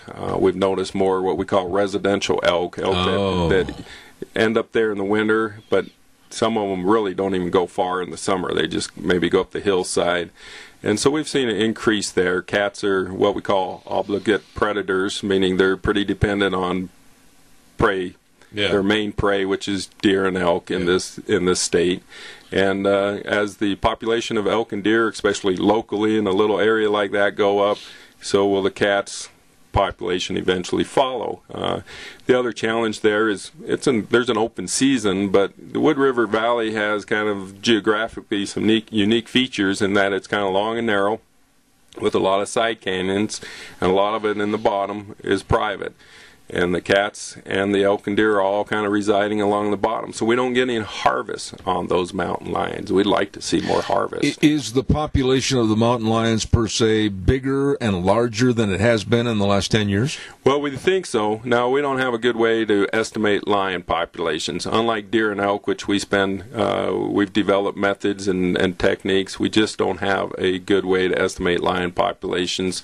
We are working on some using remote cameras, and it's a work in progress. But, as we've made observations and watched things, we have seen more and more cat sightings. And the alarming thing to us, the thing that has us concerned, is more and more during the day and active right on porches. What are your fears, and I don't know that much about mountain lions at all, but what are your fears that with the close proximity of the elk and the deer right there, and then down on people's private property, maybe where they have horses, or maybe little Susie's got a dairy cow that she's going to show at the county fair or whatever, what are your fears about their trepidation onto those properties? Well, the fear is that lions are becoming more accustomed and less, concerned about humans in that setting. And we, over the years, this isn't new to Wood River Valley or other spots. Over the years, there have been, attacks on horses and other things. What we see is last year we had several attacks on dogs, pets, on porches in the backyard, that sort of thing. Well, it started earlier this year. We started getting these reports, by mid-December, and usually it's more in January. And we already had, by the end of December, 5 attacks on dogs. At least 2 of those were fatals. Really? We had one report of this weekend of a mountain lion coming after someone's dog in their yard, and they kind of used a snow shovel to kind of wave and kind of, get the cat kind of Well, no, I want to meet that person, because in my estimation, they're John Wayne if they're going to go out there with a broom or a shovel and chase away a mountain lion. Well, it was a lady, too. Oh, my goodness, Now, Annie Oakley. I got to tell you, the ladies in Idaho are both beautiful, smart, but the toughest of the genders in Idaho. Because if you recall last year, you may have heard the story, a lady in Mackey went out. She thought her dog was in a fight with another dog, went out there, pulled them apart, only to find out that one of them was a mountain lion and not a dog attacking her dog. She went in a fight and pulled him out barehanded? That's my understanding of the story. Then she called her husband, who came out and shot it. But I'm thinking that guy better behave himself, or his wife will take it to him if he ever misbehaves. You know who gets up and makes the coffee in that house. Yes. Wow. So we've spent a lot of time up in the Wood River Valley over the last couple of weeks, even in front of the Ketchum City Council, really talking about good behavior. They have a lot of decks up there that aren't screened, and we're encouraging them to start to screen them, because mountain lions find refuge in those porches right under the homes. So they really aren't scared of human beings at all. Some of them are getting that way, and we've stepped it up. We hazed a mountain lion that was right 20 yards from a house on a kill. Can you imagine the wreck on I-5 if a mountain lion during the summer months got in the back of a convertible and the guy's going to work the next morning? Yeah. Woo, baby. Yeah. So we're looking for certain behaviors that are kind of warning signs to us, but we encourage people to always be alert, always be attentive. What's the average size of a mountain lion? Yeah. A female 3-year-old, which is, juvenile. A young one is still 1.5 years, even 2.5. But 3.5 female, 80, 90 pounds is a realistic or thing. Bigger. Yeah, or they could be bigger. We've seen toms that, typically could be 100 to 120 pounds. There are bigger toms that have been harvested and seen over the years, like 160. But that's an exceptional tom. And that's a mad cat. That's one that you want to go the other way. I don't want to see that woman trying to drag that cat off. This was a young cat she dragged off. But okay. But the women in Idaho are tough enough to do it. I'm not going to argue with you.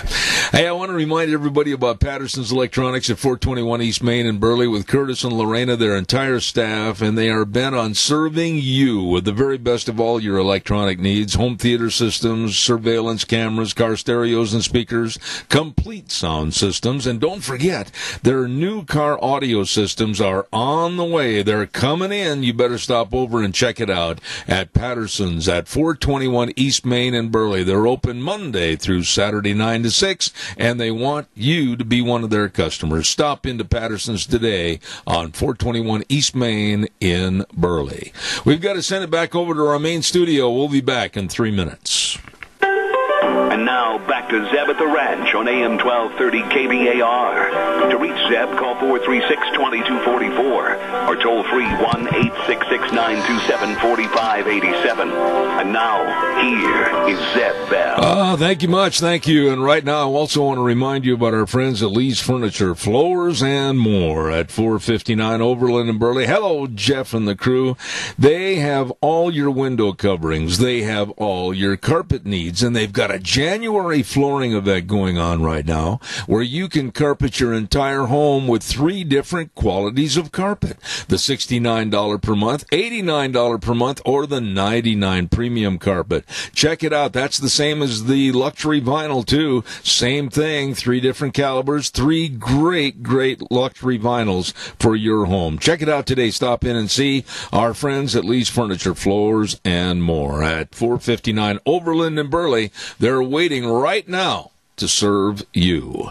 With us in the studio, the regional supervisor for the Idaho Fish and Game. He's always been a good friend of this program, Craig White. Good morning. Spring bear and spring turkey control hunt. My gosh, don't say spring. It's not time yet, is it? It doesn't feel like it. No. Not after yesterday's storm, but it's today's, the application period opens up for spring bear. So today's an anniversary. We should be having cake and pie. You should have brought it. Right.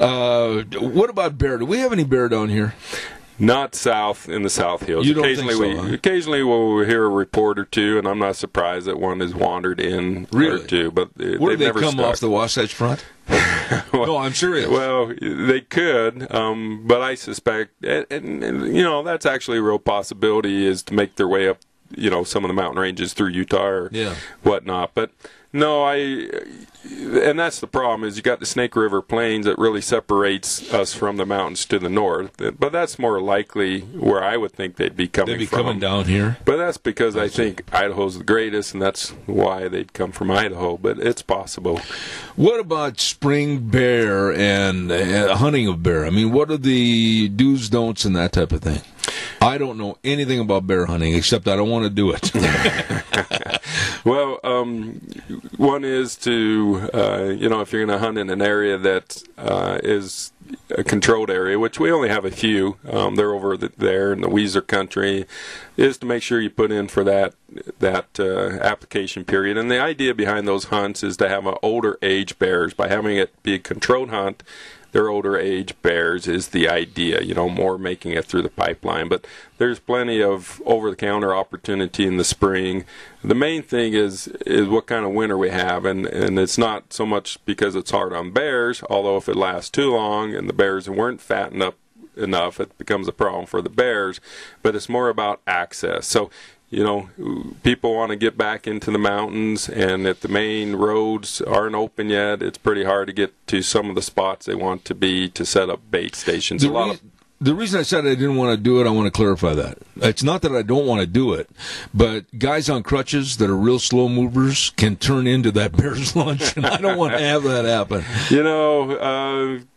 If we were in Alaska, we talked about Alaska off air earlier, that might be a concern, but unless you're in eastern Idaho or northern Idaho, there could be some great opportunities to get a bait site set up. A buddy can set that up, and the only requirements is that they need a bait tag, and they put that tag on the bait site. And as long as you're not putting, bait on the actual bait site, you can actually still hunt off of it. Let me ask you, and I'm not trying to be facetious when I say that, but how do you distinguish, and I've heard other people say this, between a brown and a black bear? No, it's a great question, and it has to do with claw length is one of those characteristics. The actual profile of the face, a brown or grizzly bear. Up in Alaska, they call it a brown. We just call them grizzly bears here because a black bear, quote unquote, can come in many phases: cinnamon blonde, black, brown. Yes, and so on a grizzly bear, the claws are 1.5 inches at least are closer to 3 inches in length. A brown bear is usually 1.5 inches or less, more like 3/4. But when a bear's off in the distance and you're hunting a bear, it is important to make sure that you don't just go off that characteristic, because it can be hard to see, those claws from a distance, and if they're close, you're probably too close. You're too close. And so also you're the guy on crutches that's lunch. That's right. And so, a grizzly bear also has more of the concave versus more of a rounded forehead, the shoulders and how they stand. I didn't know and that. a hump. They do literally have they have a hump. I didn't know that. You heard the cow. Yes. We've got a call. Good morning, caller. You're on the air. Go ahead, please. Zeb, I wanted to ask him what the coyote situation is around the country. They tell me there's a lot of coyotes up the Alamo way. The ranchers are starting to calve and one thing and another, and I just was wondering, many years ago, I got to get in a helicopter, and we went coyote hunting. We got 25 coyotes that one day. And that's a lot of fun in a helicopter. All right. I'll just let him respond. All right, sir. Thank you, Bob. Appreciate it. Go ahead, if you would, please. Well, I appreciate the question. I wish I had more up-to-date information, so I apologize to Bob, but there's no shortage of coyotes out there. You know, the old saying is, there's a nuclear war, cockroaches and coyotes will be the survivors, and it's true. Wildlife Service, and that's maybe who he worked for or got an opportunity to go with, who still puts a lot of pressure on the coyotes in this area, in the Magic Valley area. And they do that from airplane, and they even have a helicopter. I don't know how much they use of which, aircraft, but they do put a lot of pressure. There's been good coyote populations. They're one of those things that you can put a lot of pressure on, and they still persist. Got to scoot through some of these. First of all, thank you for bringing my calendar. Oh, yeah, I should have brought you a calendar.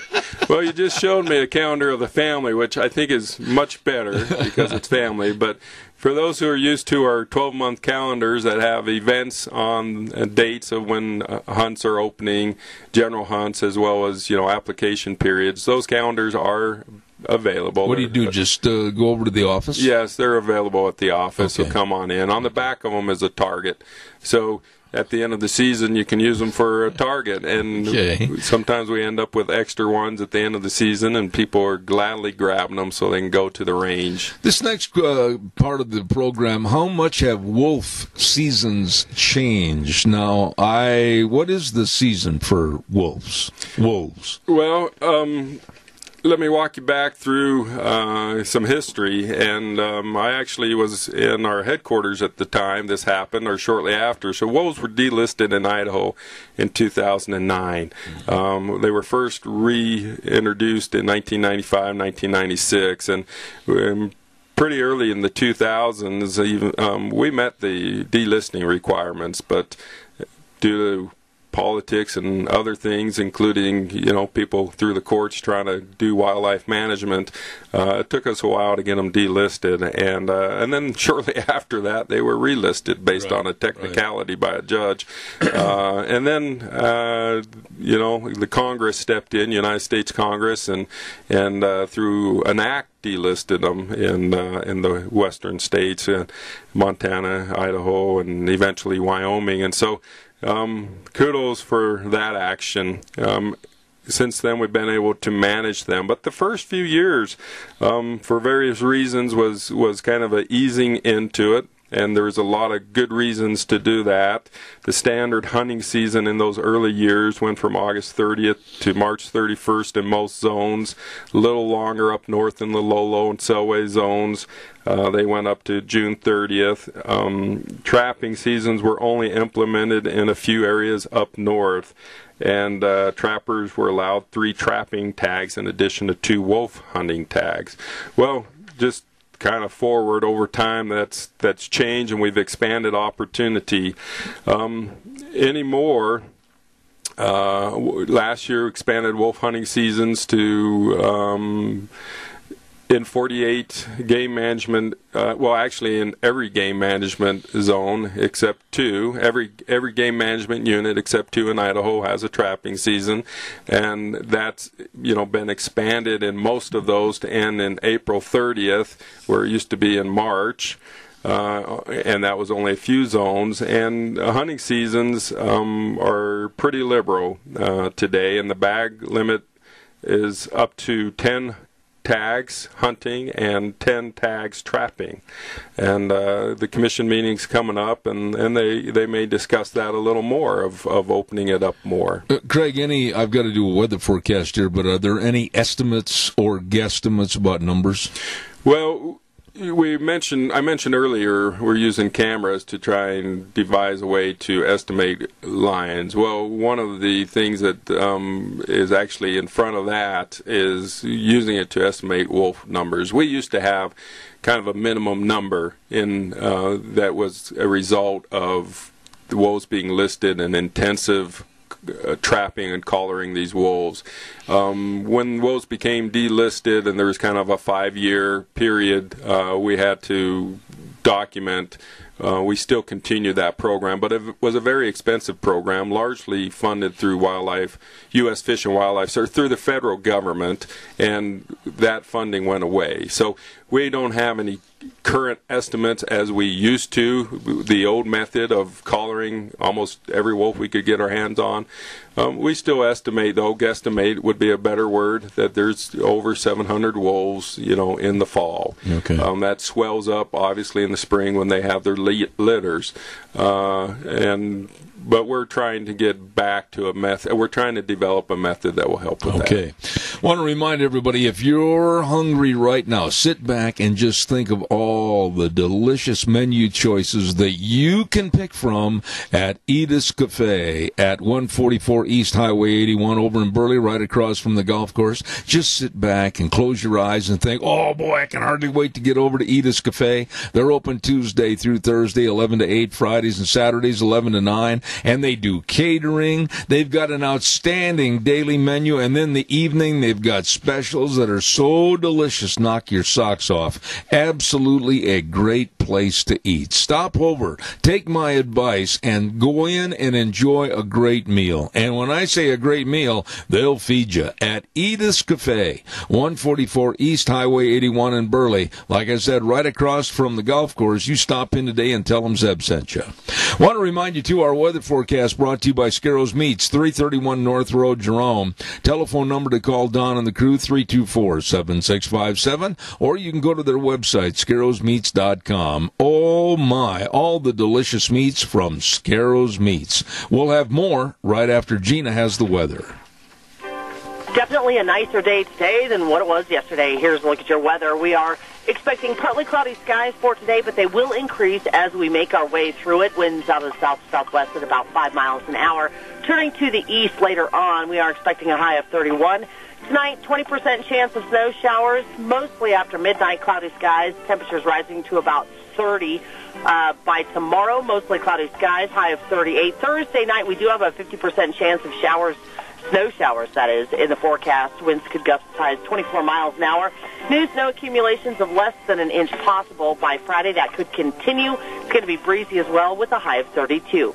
That's a look at your weather for Zeb at the Ranch. Thank you, Gina. Appreciate it. And I want to remind everybody again, the most delicious meats from Scarrows Meats, 331 North Road, Jerome. Call them, 324-7657. And it's really true. They are changing the way we eat, one delicious bite at a time. We've got to hurry here. Commission meeting, January 22nd and 23rd, coming up next week. Yes, it's next week in Boise on the 22nd, 23rd. The night of the 22nd is the time that public can be in front of the commission, have up to 3 minutes to talk about any topic they want to, express their feelings towards about issues with the commission.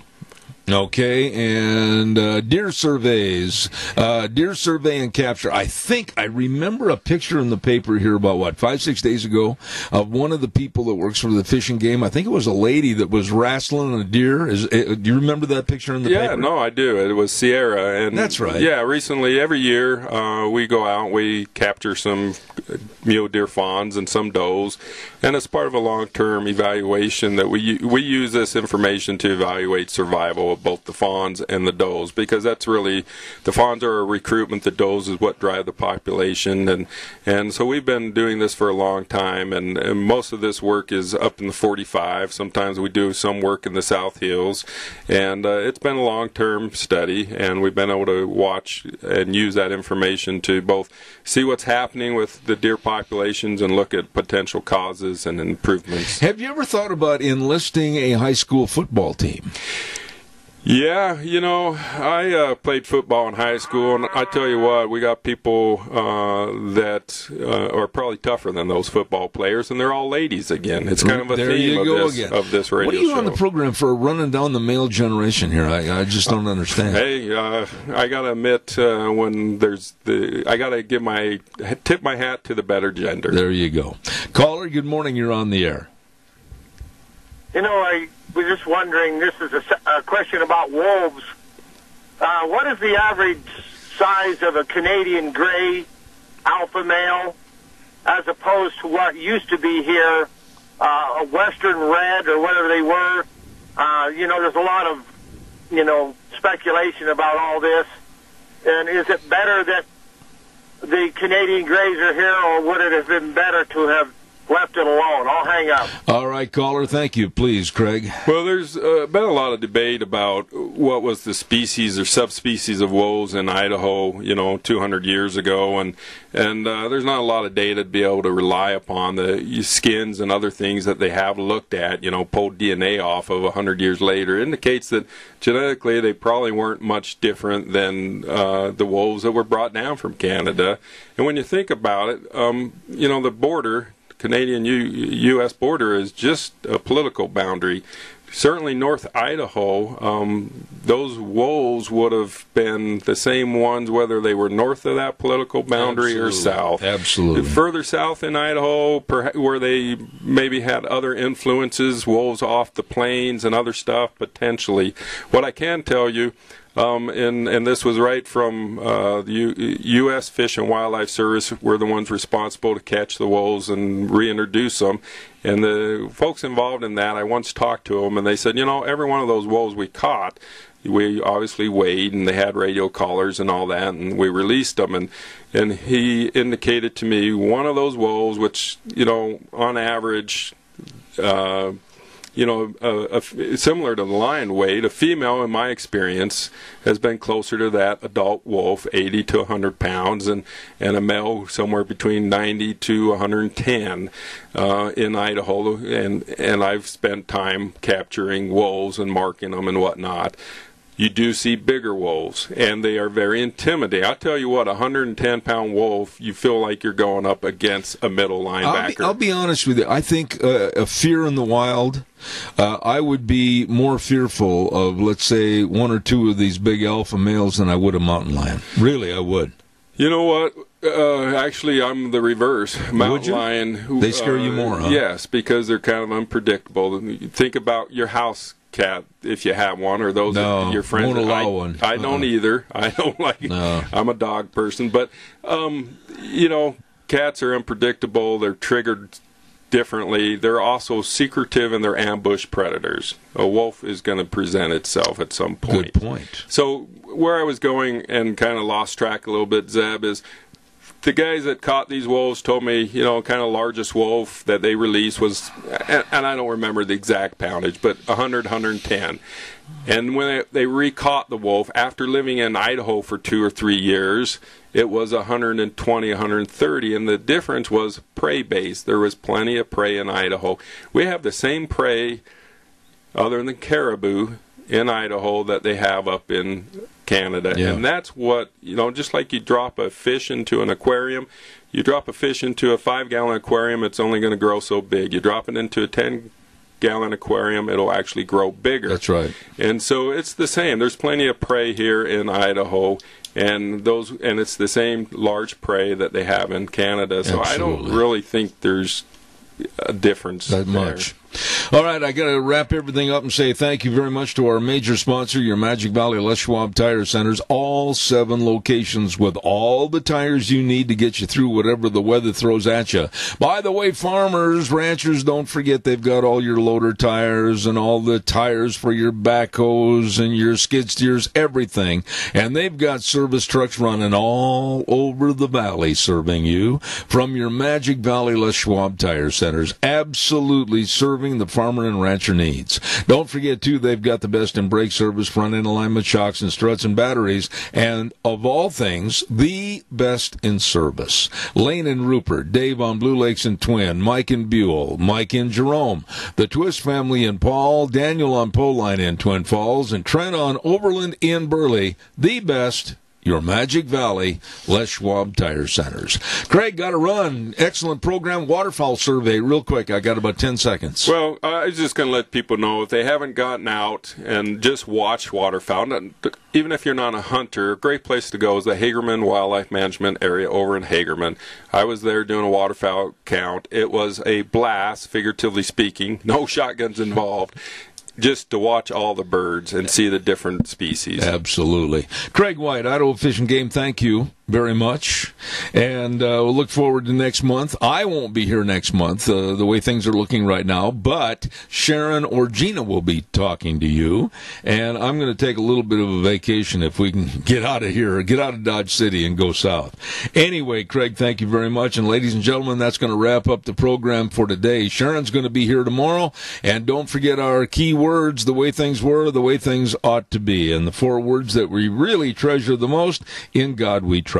Tomorrow morning, Sharon, Zeb at the Ranch. Have a good day.